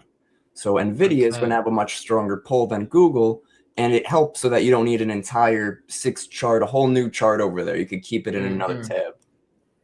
Yeah, that's cool. Oh, Yeah. Thanks for that. You've actually just taught me something very interesting. There you go, bro. Yeah, bro, I love it. I love it. I think this is NASDAQ retesting this level right here to continue higher. I'm seeing this as more of a bearish market. I'm not taking these longs, but I do think we're going to make our way towards 28,709. Yeah, likewise. But we're just disrespecting any bullish confirmation along the way. So I'm not getting stopped out of any tight trades. Yeah, no way. No counter trends here today, guys. Let's see. Do you trade Bitcoin at all? I don't, to be fair. I do not. I hold XRP. I don't day trade any cryptos. I'm invested heavily in some, but my main crypto hold is XRP. Gotcha. Okay. All right. I'm so sorry to hear that. Bro, I've been holding that shit since 12 cent, and I caught the $5 pump last. There's like 2025 end of year. Bro, that's crazy. It was a good Christmas, bro. I tell you that much. One of my friends out here, he's multi 7 figures from XRP only. He's just fucking wow. He's caught crypto made a lot of millionaires. Really amazing. Let's check out. I'm going to run through Bitcoin real quick while our ES and NQ markets are giving us a whole lot of nothing. We had somebody in the chat asking about Bitcoin. Now, Bitcoin, I know the market bias is saying bullish. We are still in a more bearish area on Bitcoin right now. I mean, we really haven't seen strong volume coming back into it. One of the biggest movers of Bitcoin to the downside was there was a lot of outflow. Outflows referring to large ETFs, big institutions. They were selling Bitcoin like crazy. Like right here, persistent US Bitcoin ETF net outflows weigh on sentiment. Like if all these big institutions, billion-dollar corporations, they're selling Bitcoin, why do we want to buy right now? Right? We want to buy with them. Does it mean Bitcoin's at a bad spot to buy? No, long-term wise, Bitcoin's great. I think Bitcoin at 60K is going to be prime. I think at some point it will make its way back towards that 126,000. So you buy down here, you're looking at least an easy 100% ROI, but it's something that's going to take some time, right? But that's what investing is, man. You buy and you hold. You buy, you hold, and then you get pissed when it hits your stop loss and you held it for so long. Literally. But it's just one of them things that I hate people hearing. It's like, bro, I could have bought Bitcoin for like $3 and then I would have been a millionaire. I'm like, bro, you would have sold that shit at $100 and gone and got drunk. There's no way you're holding that to millions, bro. People don't understand. To see a million, you've got to first see 10,000, 20,000, 50,000, 100,000, 300,000. When do you call it a day? You know, when it hits a million? No chance. So don't kick yourself that you bought a pizza over a Bitcoin 20 years ago. Remember that story? The guy that bought pizza with like 30,000 Bitcoin or something. Yeah, I mean, but that's the thing. People was just at first using it to buy drugs. So imagine how much money people had wasted. Yo, buying a dime bag. You know what I mean? And it's like, bro, I could be rich, but I'm a stoner. So it's like, shit. Yep. And even worse things than that, like large orders, large drug traffickers, because Bitcoin was an unregulated, there's a blockchain, there's no FBI or CIA controlling it. So yeah, even to this day, it still is used as that. But I mean, that's going to happen at this point with an asset like that. You got Monero as well, isn't it? That's the dark web currency. What's that? Monero, I think it is. It begins with an M as a cryptocurrency. This basically mainly transacted on the dark web. Oh, I never heard of that one. Yeah, it's a dodgy one. Yeah, bro. All of them except like Bitcoin, Ethereum, and XRP are dodgy in my opinion. The Trump coin, bro. Trump made 700 million on that. What is going on? How have we got US presidents doing rug pulls and shit, bro? Like, how is this? What world are we living in right now, bro? Like, bro, it's mind blowing. It is. When I saw that, I was baffled. I know, right? Like, not for nothing, but like, if another president did this, imagine Biden did that. People would be like losing their minds. Like, what the hell is this old man doing? Donald Trump's down with the kids, though, isn't it? He knows. Yeah, he's friends with the Nelt boys and shit. Yeah. That's right. Yep. Drinking Happy Dads and shit. Guys, we do have CPI. So it's S&P 500 Global Comps PMI Flash, Manufacturing Flash PMI. It's a 70 to 80% reading of the total PMI that we get. That will come beginning of next month. So again, it doesn't give us the craziest of moves, but it does still, if it's above or below forecast, will give us an impact. So right now we're looking at Flash PMI. Forecast is 54.3. Prior was 55.7. It does not give a minimum or maximum on this. It is a none on sort of that impact scale. So again, it's not going to be crazy, but it is something to keep an eye on, as it might give us a move. Well, let's see. Look at that. NASDAQ continued lower. Aren't we happy we weren't trying to take those trades against the trend? Good stuff, guys. Good patience. We be patient in these markets. Patience pays. The market takes the money out of the hands of the impatient, puts it in the hands of the patient. The only way hold Bitcoin into millions are those who forgot and they dead forgot. Yeah, seriously. And the dead. Oh yeah, right. Somebody who bought Bitcoin. Yeah, I saw that. That was funny. There was one guy who lost it in like he threw it away or something, wasn't it? And he was trying to find his ledger in like a garbage dump for like months. Yep. It had like hundreds of millions on it. Yep, I remember that. Yeah, no, it's nuts. Imagine, dude, like, oh, I bought Bitcoin for $1 and it doesn't go anywhere for like 6 months, and you're like, oh, fuck this. I need storage on this USB drive. Let me clear it. Oh shit. Clear your Bitcoin cache. Yeah. Crazy. Guys, let's ask Market. We had a question we wanted to ask Market to see how it would answer. We were going to say, summarize the Hormuz headlines for the last 48 hours. Let's see how it comes out. And the reason we're going to mess around with it instead of just glaring at the charts right now is because the charts aren't giving us a good setup. And if we're watching charts, it's not giving us a setup. It's going to encourage bad habits. It's going to sort of encourage you to try to force that trade. If I'm looking at the markets, it's moving without me. I got to see what's going on. Well, let's take a look. Ask Market. Summarize the Hormuz headlines for the last 48 hours. Searching headlines. Completed. This is so fast, man. It is crazy. Chronologically, Tuesday afternoon, the 22nd, the Revolutionary Guard warned the southern Hormuz route is mined. Said 3 tankers were damaged by explosions and 2 turned back. Then stated no tanker will enter or leave without IRGC coordination. An effective closure threat at a choke point carrying 20% of the global oil. Again, guys, the U.S. and Iran, it's not just impacting them. It's impacting the entire world. I always say, guys, we're so elevated in inflation. Everything is so expensive, unaffordable, right? Trump even made the joke of affordability. That's a word made by the Democrats. Like, what are you talking about, bro? We want things to be affordable. We want younger generations to do well. It can't just all be owned buy the older, right? We want to give everybody an opportunity. Check PMI. We'll check PMI. What's up, Paul? Yeah, we could check gold as well. I'll run through some gold analysis. PMI, US S&P Global Service PMI for July surprises to 53.6, beating estimate of 51.1. Previous was 51.2. We could hit our little sparkle icon over here. I missed the brain icon, and hit explain. And we can see Market AI analyzing. It's going to break it down for us. It says risk on for U.S. growth sensitive assets, but only mildly so because the stronger services print mainly reinforces an already hawkish Fed and firm dollar backdrop. The beat was a whole bunch. The beat signals resilient domestic demand and supports higher treasury yields. If it's supporting higher treasury yields, that is more bearish on the S&P and NASDAQ. So we do want to be a little careful on that end. Let's run through gold real quick.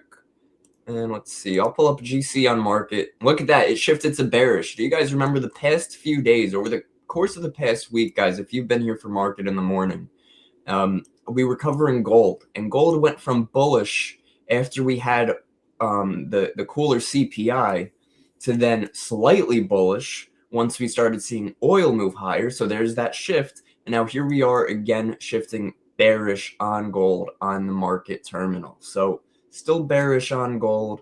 Price levels, I'm keeping an eye on GC and XAU USD. I really don't have much until either the downside near 40.30 on XAU USD, and that is also 40.30 on GC as well. Let's see. Anything major? No, just a whole lot of next consolidation point, next key level to the upside. I would consider a short on gold is around 4,100 on GC and around 40.90 on XAU USD. We can see a pullback, guys. Don't forget, just because the market terminal says bearish doesn't mean we have to go short now because the terminal says so. Markets are going to pull back. That's just how it is. We cannot just go straight down.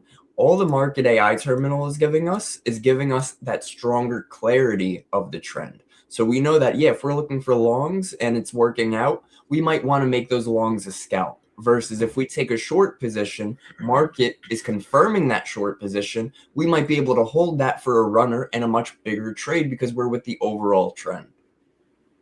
So that's what I'm seeing on gold. Really would leave gold alone. This whole week I've been leaving gold alone. Really for the past few weeks. Look at the price action here on gold on the daily time frame since June. What is that? June 25th, guys. We're about to hit July. We're on July 24th. For a full month, gold has been within this range, failing to find any type of consistent trend. So we got to be able to recognize, all right, this market's not in my favor, not giving me any trends. I'm going to trade the NASDAQ. I'm going to trade the S&P 500. Let me trade a different asset. Now yields are dropping, so gold got relief. There you go, Seb. W to Seb in the chat. Seb's always here giving some good engagement. I got to get Seb on here, man. It's going to be a good guest too. So this means inflation ripples taking effect on manufacturing. A little bit. I wouldn't really take the flash PMI into that much weight into the market right now. It's really that higher oil price. We see oil is still elevated. Yeah, oil's still holding up. Really just be patient on that. It is between its previous day low and previous day high. One pullback doesn't mean oil's selling off. It's still elevated right now. That's going to impact inflation. Josh, what are you seeing, homie? You seeing any setups? NASDAQ with I'm seeing my setups leave me. I'm seeing me not entering a position today, my brother. That's what I'm seeing. I was thinking the same thing. I'm seeing markets just diving down, but that's all right. It's a Friday as well, so it's like trading later on in the day is you've not got much room to hold, you know. So yeah.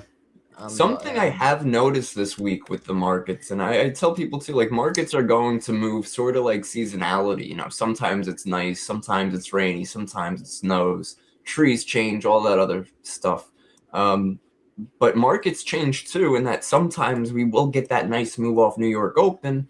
Sometimes we get consolidation off the New York Open. Sometimes we get great price action in the first hour. Sometimes we get it better in that second hour. But we have to be able to recognize what markets are giving us. And this whole week has sort of been choppy and crappy price action off the open, and then it finds direction. Choppy off the open, finds direction. Yesterday was horrible off the open until 10:40. It's a whole hour and 10 minutes of sideways price action, but then it gave a beautiful, I think it was like 300-point drop right here on NASDAQ. Right now, NQ is moving lower. Something, if you do, Josh, end up using the VIX, when you're reading the VIX, you want to make sure VIX is making new high of day when ES is making new low of day. That confirms trend and vice versa. Okay. So right now, VIX is not at that new high of day yet. Be a little patient on these ES shorts. But it, obviously, sellers are in control. Like, there's no debate about that. That key level worked as a good resistance point, but these markets are still, look at that, man. We're just falling out of the sky. Wow. What's your next target to the downside on NASDAQ? Hold on 2 seconds. Let me have a look, Ski. I haven't even looked that far. Yeah, Usman, man. NQ dropping like it's hot. Definitely dropping like it's hot. Yeah, well. Oh, here we go. I was in a sec, mate. I'm seeing all the way down at 28,200. Yeah, my chart's lagging to shit. It's going down here. ES yesterday's low. Oh yeah, let's yep, ES headed towards yesterday's low. Not at that low just yet. That's at 74.11.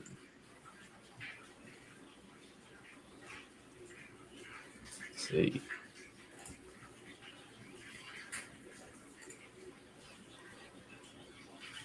Wow, ES another drop, NQ another drop. Listen, guys, don't chase it. Don't catch a falling knife, but don't chase this either. Got to learn to be patient. If it didn't come to any of our levels that were our entry criteria, there's no reason to force a trade.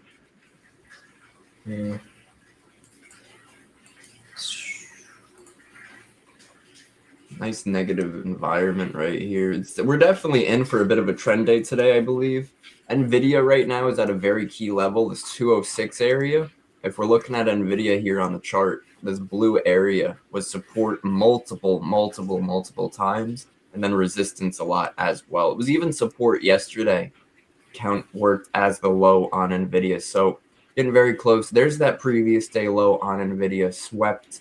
Sellers continuing on the NASDAQ as we expect with that type of move on NVIDIA.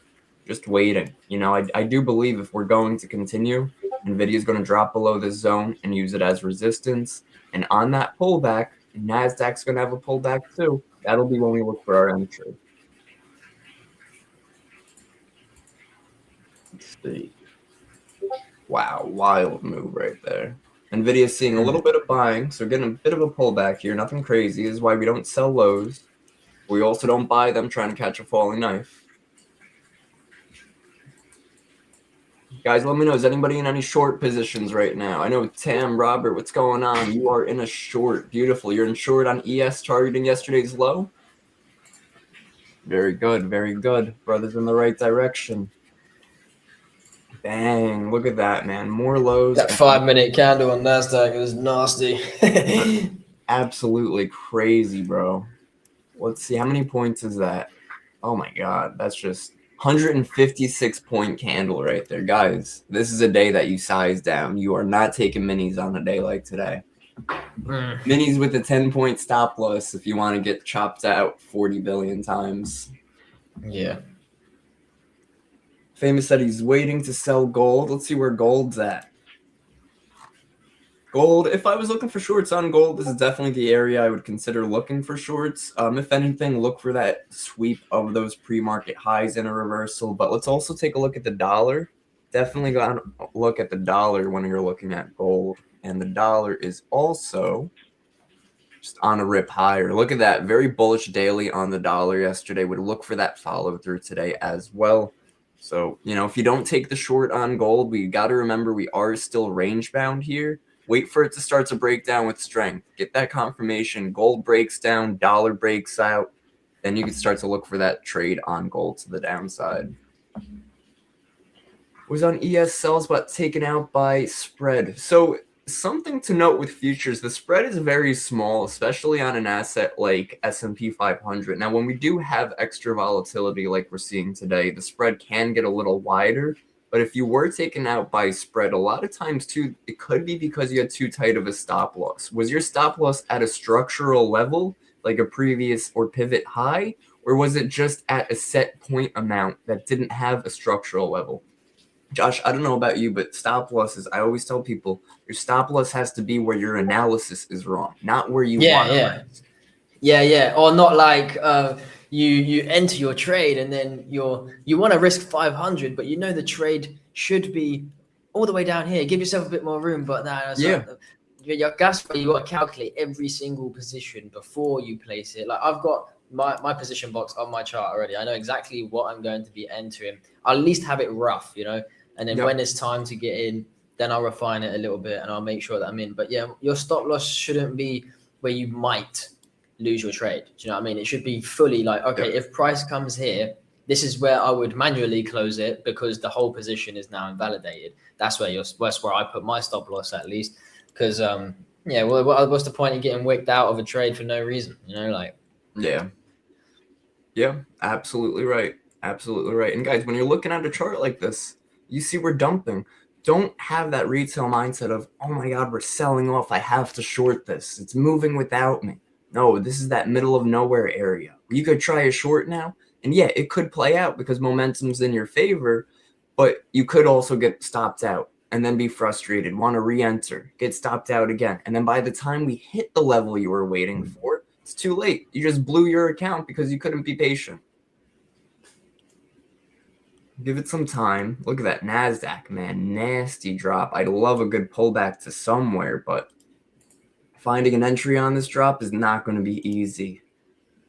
Let's see. What do you see anything here with your fair value gaps entry-wise? I'm a big fan of low volume shelves. You use volume profile? Not too much, to be fair. Okay. But I'm waiting to see how this 15-minute closes as well. Yeah. I want to see if that leaves a nice wick on it or nothing. The spread was just large. I trade CFDs. My stop was above the 5-minute. Oh, okay. I got you. Okay, good. So it was at a structural point. Got you. Maybe take a look into some futures prop firms, especially if you are going to be trading ES. Futures prop firms are going to be a lot easier on the spread versus CFDs. We have a great example of that with Josh.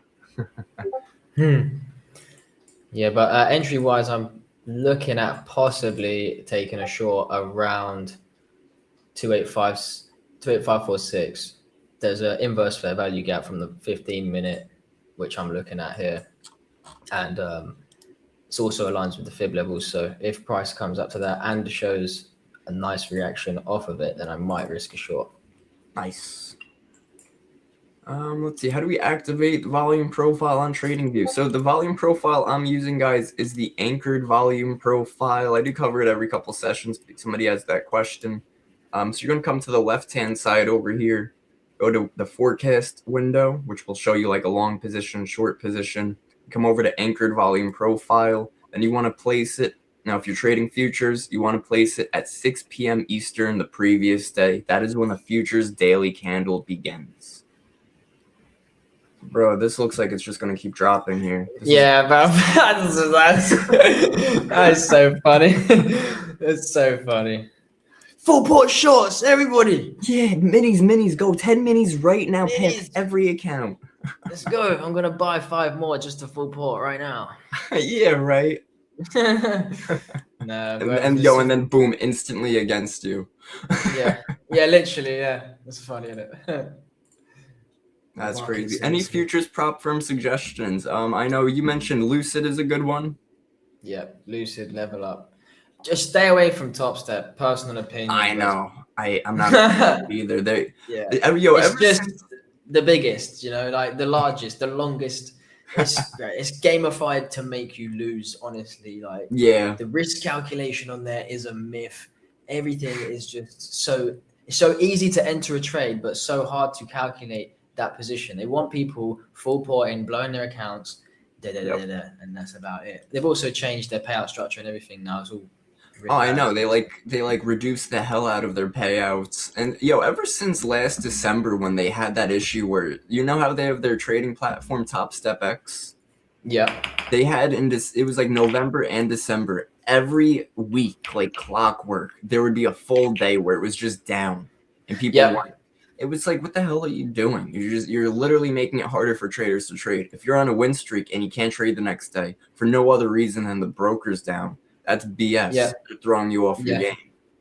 It was a load of bullshit. I remember at that point I had switched firm and I was in a position and I was in a lovely position, and then I'm talking to my chat. I'm like, right, you boys in? And they're like, fucking Top Steps down, bro. I can't even trade. And I'm like, no way. I'm like, fuck, man. But that's crazy.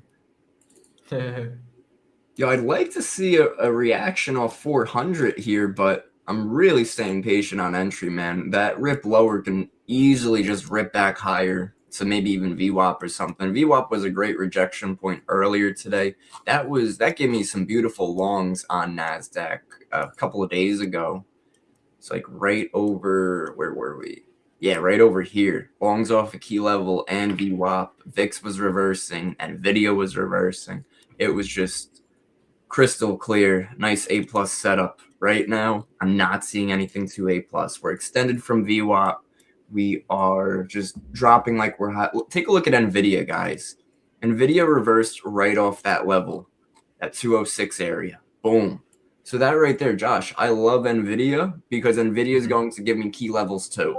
If Nvidia is at a key level, NASDAQ's in the middle of nowhere, I'm expecting that pullback. Nvidia is giving me that insight. Okay.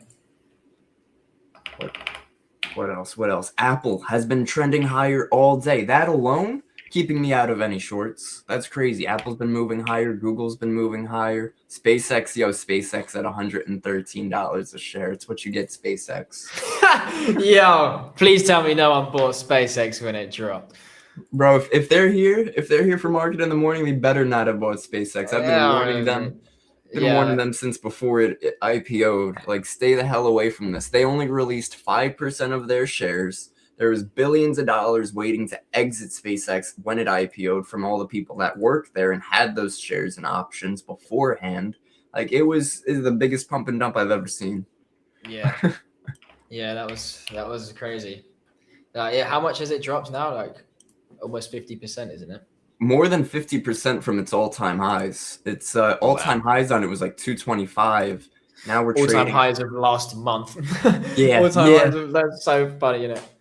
Yeah, we moved as low as 110 a share. That is over 50%. All those people that bought that, man, that's billions and billions of dollars of volume right there. Oh, there's another 5 years of holding until you're at break even. Exactly. Yeah, Alpha Futures. Somebody mentioned Alpha Futures. They messed up big time. That's why, I don't like going near. Yeah, I saw some stuff about them. I never traded with them personally too. Yeah, like they're not paying people out or something. Or so they changed their payout structure and then wasn't paying out people that was already secured a payout or something, wasn't it? And then that's bullshit, bro. But yeah. I think they went back on it though. Yeah. Now they're, I don't know. Apparently they're doing a new account. They're trying again. But I mean, if I was trading Alpha Futures, I'm getting the hell out of Alpha Futures. That you just lost all trust, in my opinion. And in this industry, you haven't got room to be doing all of that shit, mate. No. Your reputation is on thin ice at all times, bruv. You got to be very, very careful with what you do, what you talk about, who you associate yourself with, especially in this industry, bruv. Because there's so many scumbags. And it's as real as that, you know? Yeah, and it's it's definitely big. It's definitely, like you said, your reputation is everything in this industry. Even Apex, which is like one of the first prop firms to do it, they always get people complaining they don't pay out. Meanwhile, they probably crossed like 700 million in payouts. So it's like they do pay out. Yes, some rules are stingy on some prop firms. That's the great chance and the great opportunity to look at a different prop firm then. Yeah. Don't complain about one, go trade another. Yeah, straight up. Let's see. Gold Gold swept those pre-market highs. 15-minute time frame, though, we did close above it. I'd be waiting to see. We did close back below on this 5. I'd take a look to see where the dollar's at. Dollar is still trying to move back higher, so that's a good confirmation on gold. So this could be a short opportunity on gold here. I'm not taking it myself, but if you were looking for a short-term trade, could be some shorts down over here. I'm sorry, up where we're at right now. NASDAQ, I want to see if we can get a reaction back into, like you said, you like fair value gaps. I like low volume shelves. Volume profile gives us an idea of the volume traded per price level. So when it lines up with a fair value gap, it's just that much more clear of an imbalanced range. When we find those imbalances, it's usually where markets like to react to. Yeah. Just stacking confirmations, isn't it? Piecing together the puzzle. That's it, man. That's it. Stack those confirmations, take a high probability setup. If it doesn't work out, it wasn't meant to, you journal it. What'd you do right? What'd you do wrong? You come back, you repeat the same setup. You don't change everything. You don't take one losing trade and think your whole system failed. Nah, there's going to be losing trades. Nobody has 100% win rate. Yeah.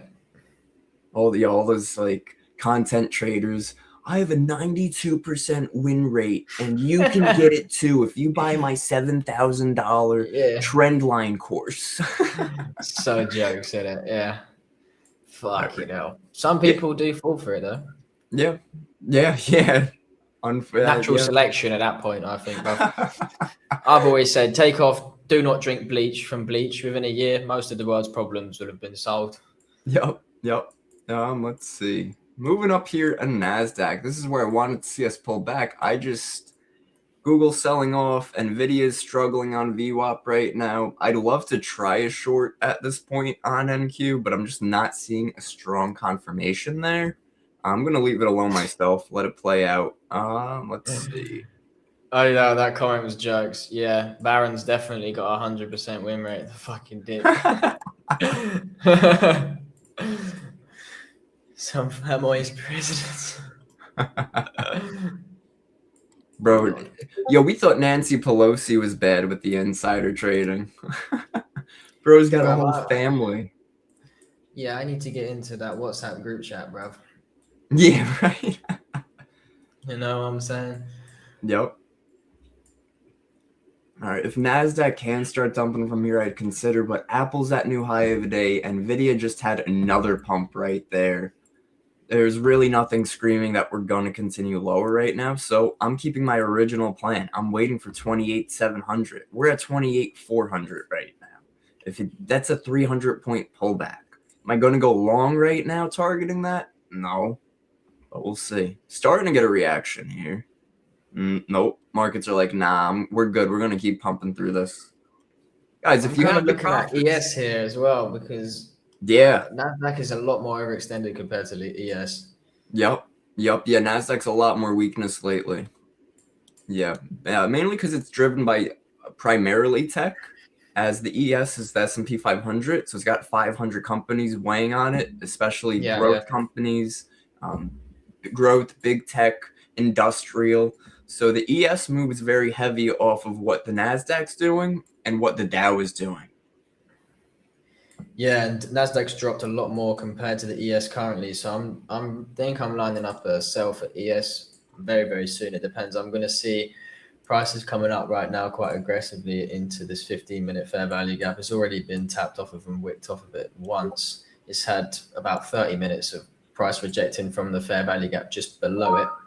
There's 2. So I'm waiting here to see if I get a little 1-minute confirmation and we do start to break down.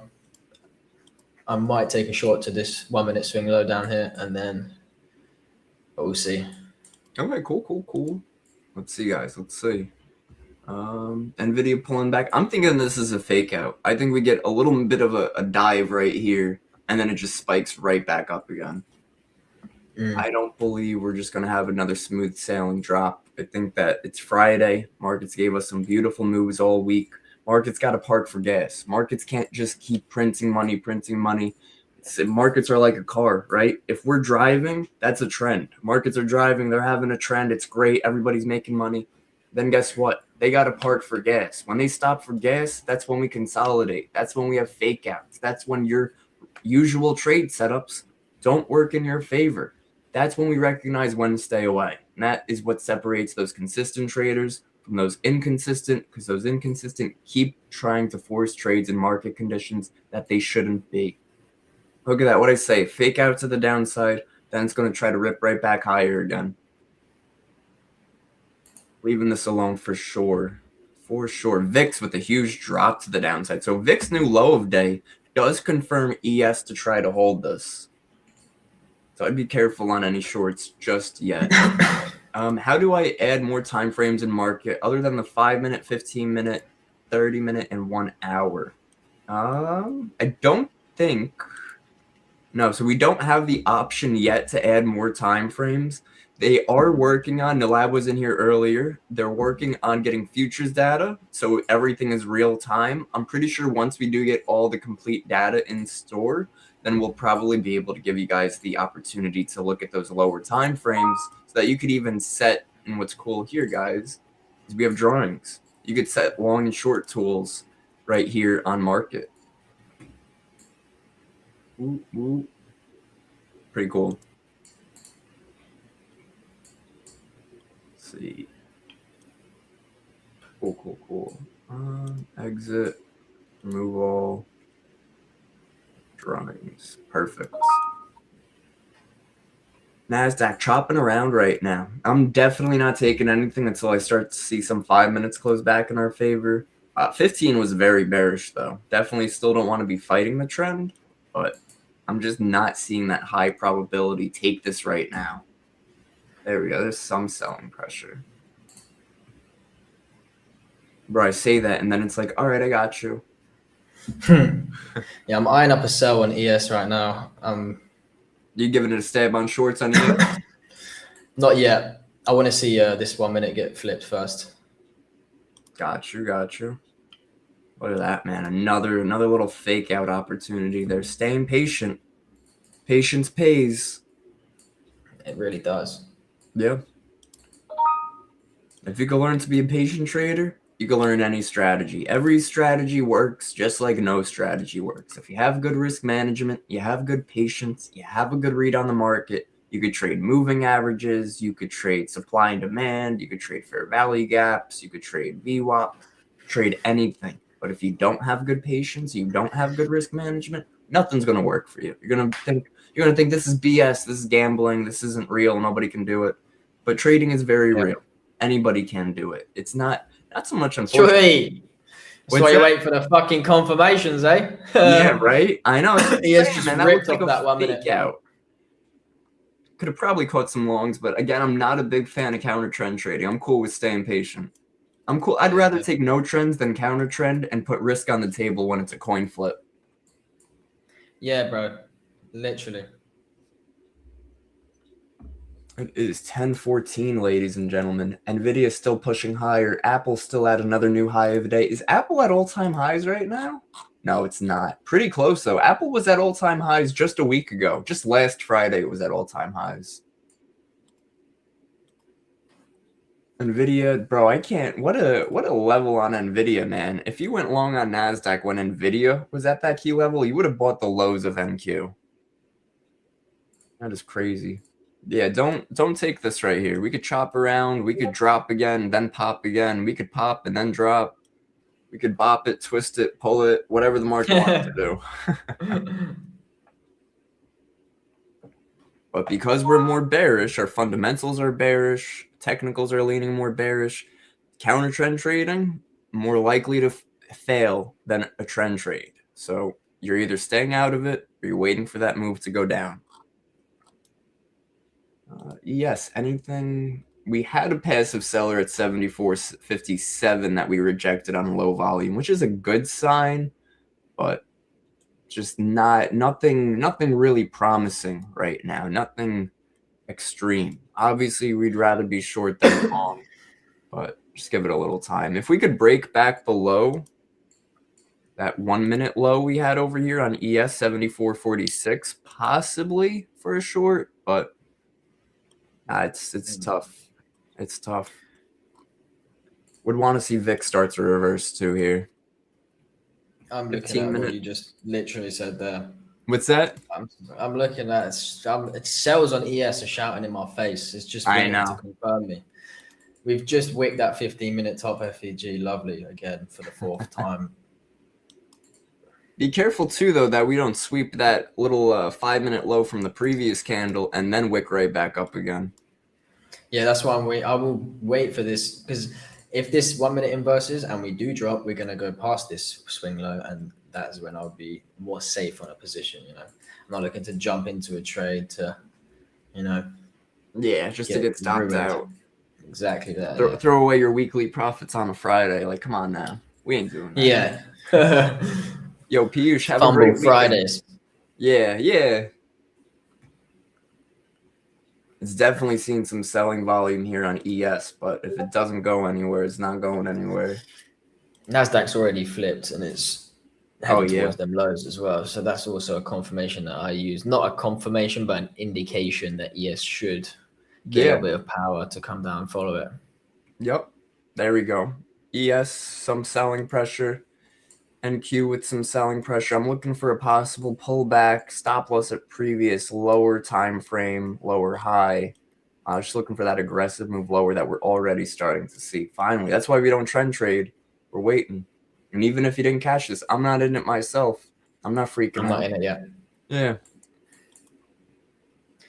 I ain't in it yet. I'm holding tight. Let's see. I'm definitely looking at some possible ES shorts, though.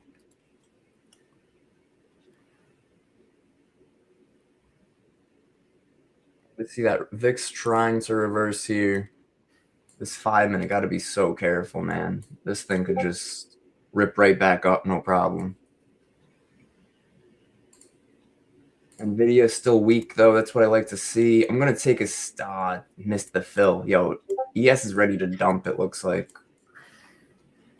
I missed the fill as well. I'm going to take a stab on new low if we could break this low again. And we'll keep stopping. I flipped to the 5 minute, went back to the 1 minute. The 1 minute was red. Oh, there we go. Come on now, give us a little follow through. Those sellers had strength today.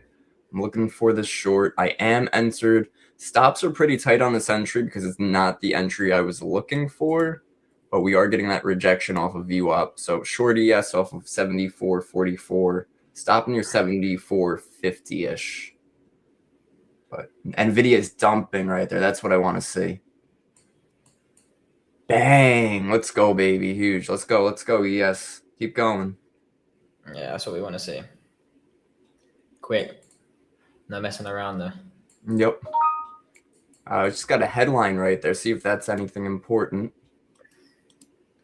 NATO Air Command confirms drone has been shot down by Allied fighter under NATO command and control in Romanian airspace.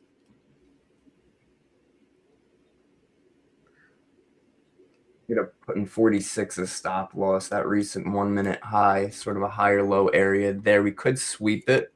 Be a little careful on that. 5 minutes still holding. 11 seconds left in that 5 minute. Really want to see where this 5 closes. NVIDIA hit a key level too, though. Definitely, I call it a rock in a hard place when we have support to the downside right below us, resistance right above us. Like, markets are trying to make a breakdown or breakout, and it's just struggling. It's got to move quick from here, though. I'm not really liking my entry. It's not what I was hoping for, but my stop loss is a lot tighter than I planned. Yep, exactly. That's it, guys. Manage your stop loss. Manage your trades. Know how much you're losing in this trade if you're going to take a loss. You should know how much you lose in that trade before you even take it. Yeah, I just got a nice little 1 to 3 marked out here. We just got to get through this swing low. Nice. And then not too far down. My take profits around 7418.25. Seeing some buying here. I do think the sweeps towards that 47. I was keeping my stop loss at. That's fine if it does. And if it doesn't, we hold. NVIDIA's sort of pulling back off of the key level right now. SpaceX moving lower. Apple struggling, but was just at new high of day 5 minutes ago. Definitely some more signs for the longs and the shorts. Be very careful. No A+ setup. We killed it earlier on some ES shorts earlier this week. Yeah, I'm stopped out of ES there. Ain't even worth it. See if I'm not NASDAQ yet, but I has a might better close option. mine. Right? Like this is chop, man. Yeah, I'm NQ out. did I make. close mine. Yep. Yeah, only save myself a couple $100 on the loss. That's what we Yep. like to see. Yep. There you go. There you go. Minimize them losses, guys. Let your winners run. Minimize those losses. Yeah, I'm not done on the idea of a sell though. I think we just get better entry. Yeah. Agreed. Even NASDAQ near like 28,400 possibly. Yeah, Nasdaq's moving a lot nicer. It's got a lot more structure. I'm looking at ES and it's just like a little conglomerate of bars.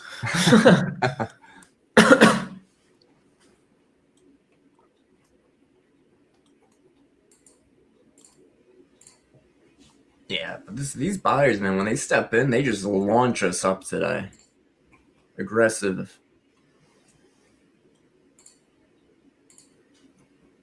But when the sellers step in, they're even stronger. So just wait. Don't take 1,000 paper cuts. Yeah. Google looks like it's ready to dump, but Nvidia is still holding higher. If Nvidia could start to dump here, that would be ideal. But right now, Microsoft's moving higher. Apple just made another new high of the day. Nvidia's holding up. Meta's holding up. Like, this is too many equities holding up for me to want to go short on NASDAQ right now.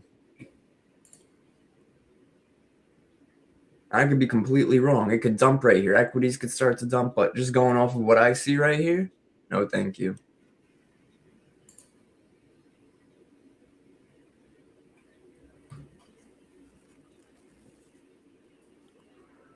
Damn, Josh, we bring you on and markets decide to play like crap today? Sorry, bro. I've always been a bad luck charm. I can't lie. I've always been a bad luck charm. Last time we bring you on, no, I'm yeah, fuck this guy. Yeah. Nah. Listen, man, we don't control markets. We just show up. Weighted index holding higher. Look at that. Something with the weighted index too. That's been holding above VWAP on the weighted index. NASDAQ has been below its VWAP. So another confirmation of on zero confirmation of we're at support on the weighted index. We're at resistance on NASDAQ. Like, who's going to win? If we don't know, if it's a coin flip and you can make a debate for both sides, there's your answer. Don't trade it. Nvidia pumping, Apple pumping, now Meta's pumping. Google's like, I'm taking a snooze here and dropping, but everything else is holding strong. Again, considering a partial long position, just like a short-term long, but going long against such a strong bear trend, we really want to shoot ourselves in the foot like that and then wonder why we lost? No. But do we really want to force long, short positions when we see that these sellers keep getting bought back up right now? No. Patience is a virtue in these markets, man. Nvidia holding up. Look at Meta right here. Meta's rallying. Short squeeze on Meta. We chopped all morning, and then boom, a big pop to the upside. It's 5 minutes about to close up here too. Apple's closing up here at new high a day. I do believe we go higher from here, even short term. Got to remember too, guys, when you're looking at charts, you're on a 5 minute, you're on a 1 minute, 15 minute. Zoom out, pull up your chart full screen. Look at the recent range. Okay, well, we're all the way down here. Well, that tells me I wouldn't really want to go along because I see we've been breaking lower highs, lower lows. But I'd also not want to sell these lows without proper confirmation because then I'm selling low just to possibly buy high. And that's not what we want to do either. Yo, Beth, have a wonderful weekend. Hope you had a great week. Thank you for being here, guys. Don't forget to smash that like button. Josh has been a phenomenal guest this week. We've had tons of great guests. We've had Nolab. We didn't have Imri this week. We had Nolab. We had Josh. We had Mel. We had this guy Kevin. He was all right, but you know, nah, Kevin's he just shows up.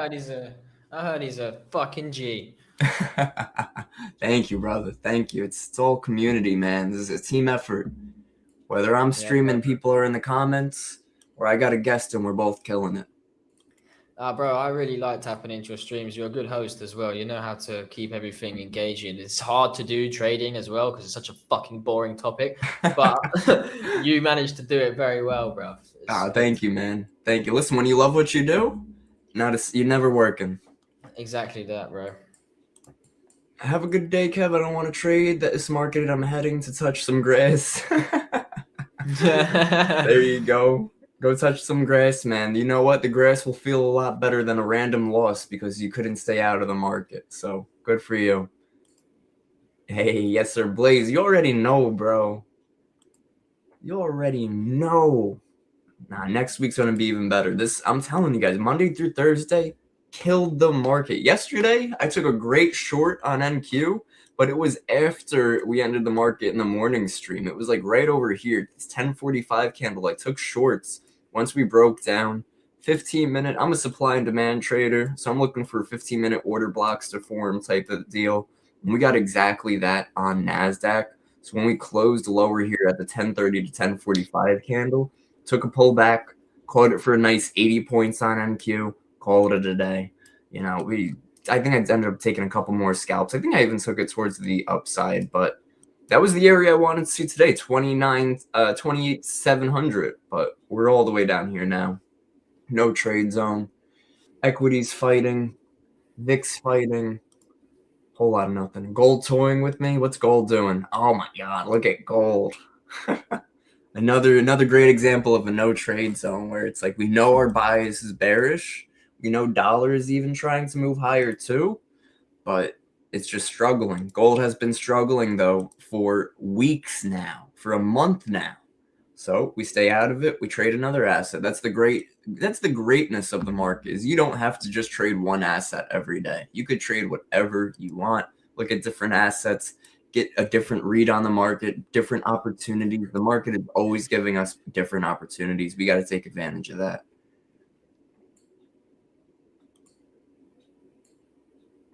Let's see. All right, ladies and gentlemen, it is just about 10:30. We are going to be wrapping up market in the morning. Josh, is there anything you want to leave us off with? I just took a buy on NAS.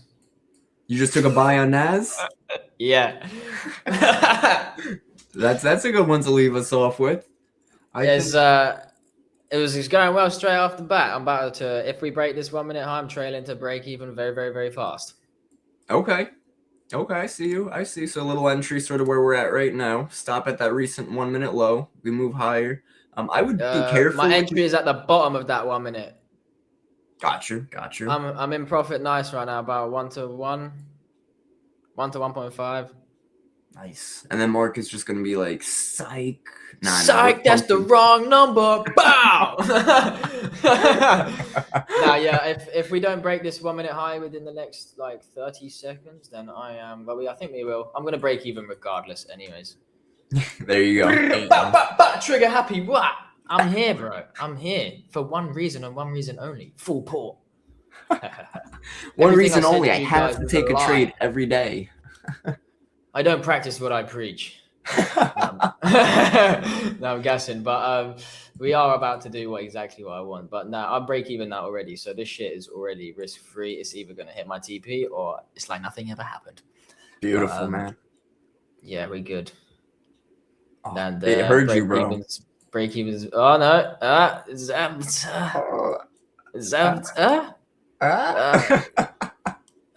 Drake's here. Drake's here. That's it. I got to wait to break even. Right, sweet as boys. Lovely fucking stuff. Josh, thank you for being here today, bro. Great stream. I appreciate you. Thanks for having me on, bro. Appreciate it a lot, man. Thank you.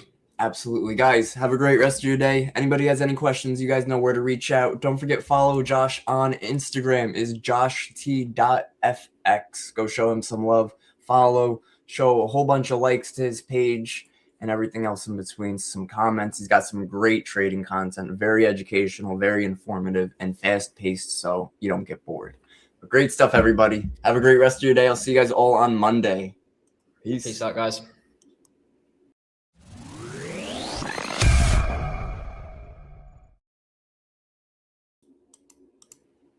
All right.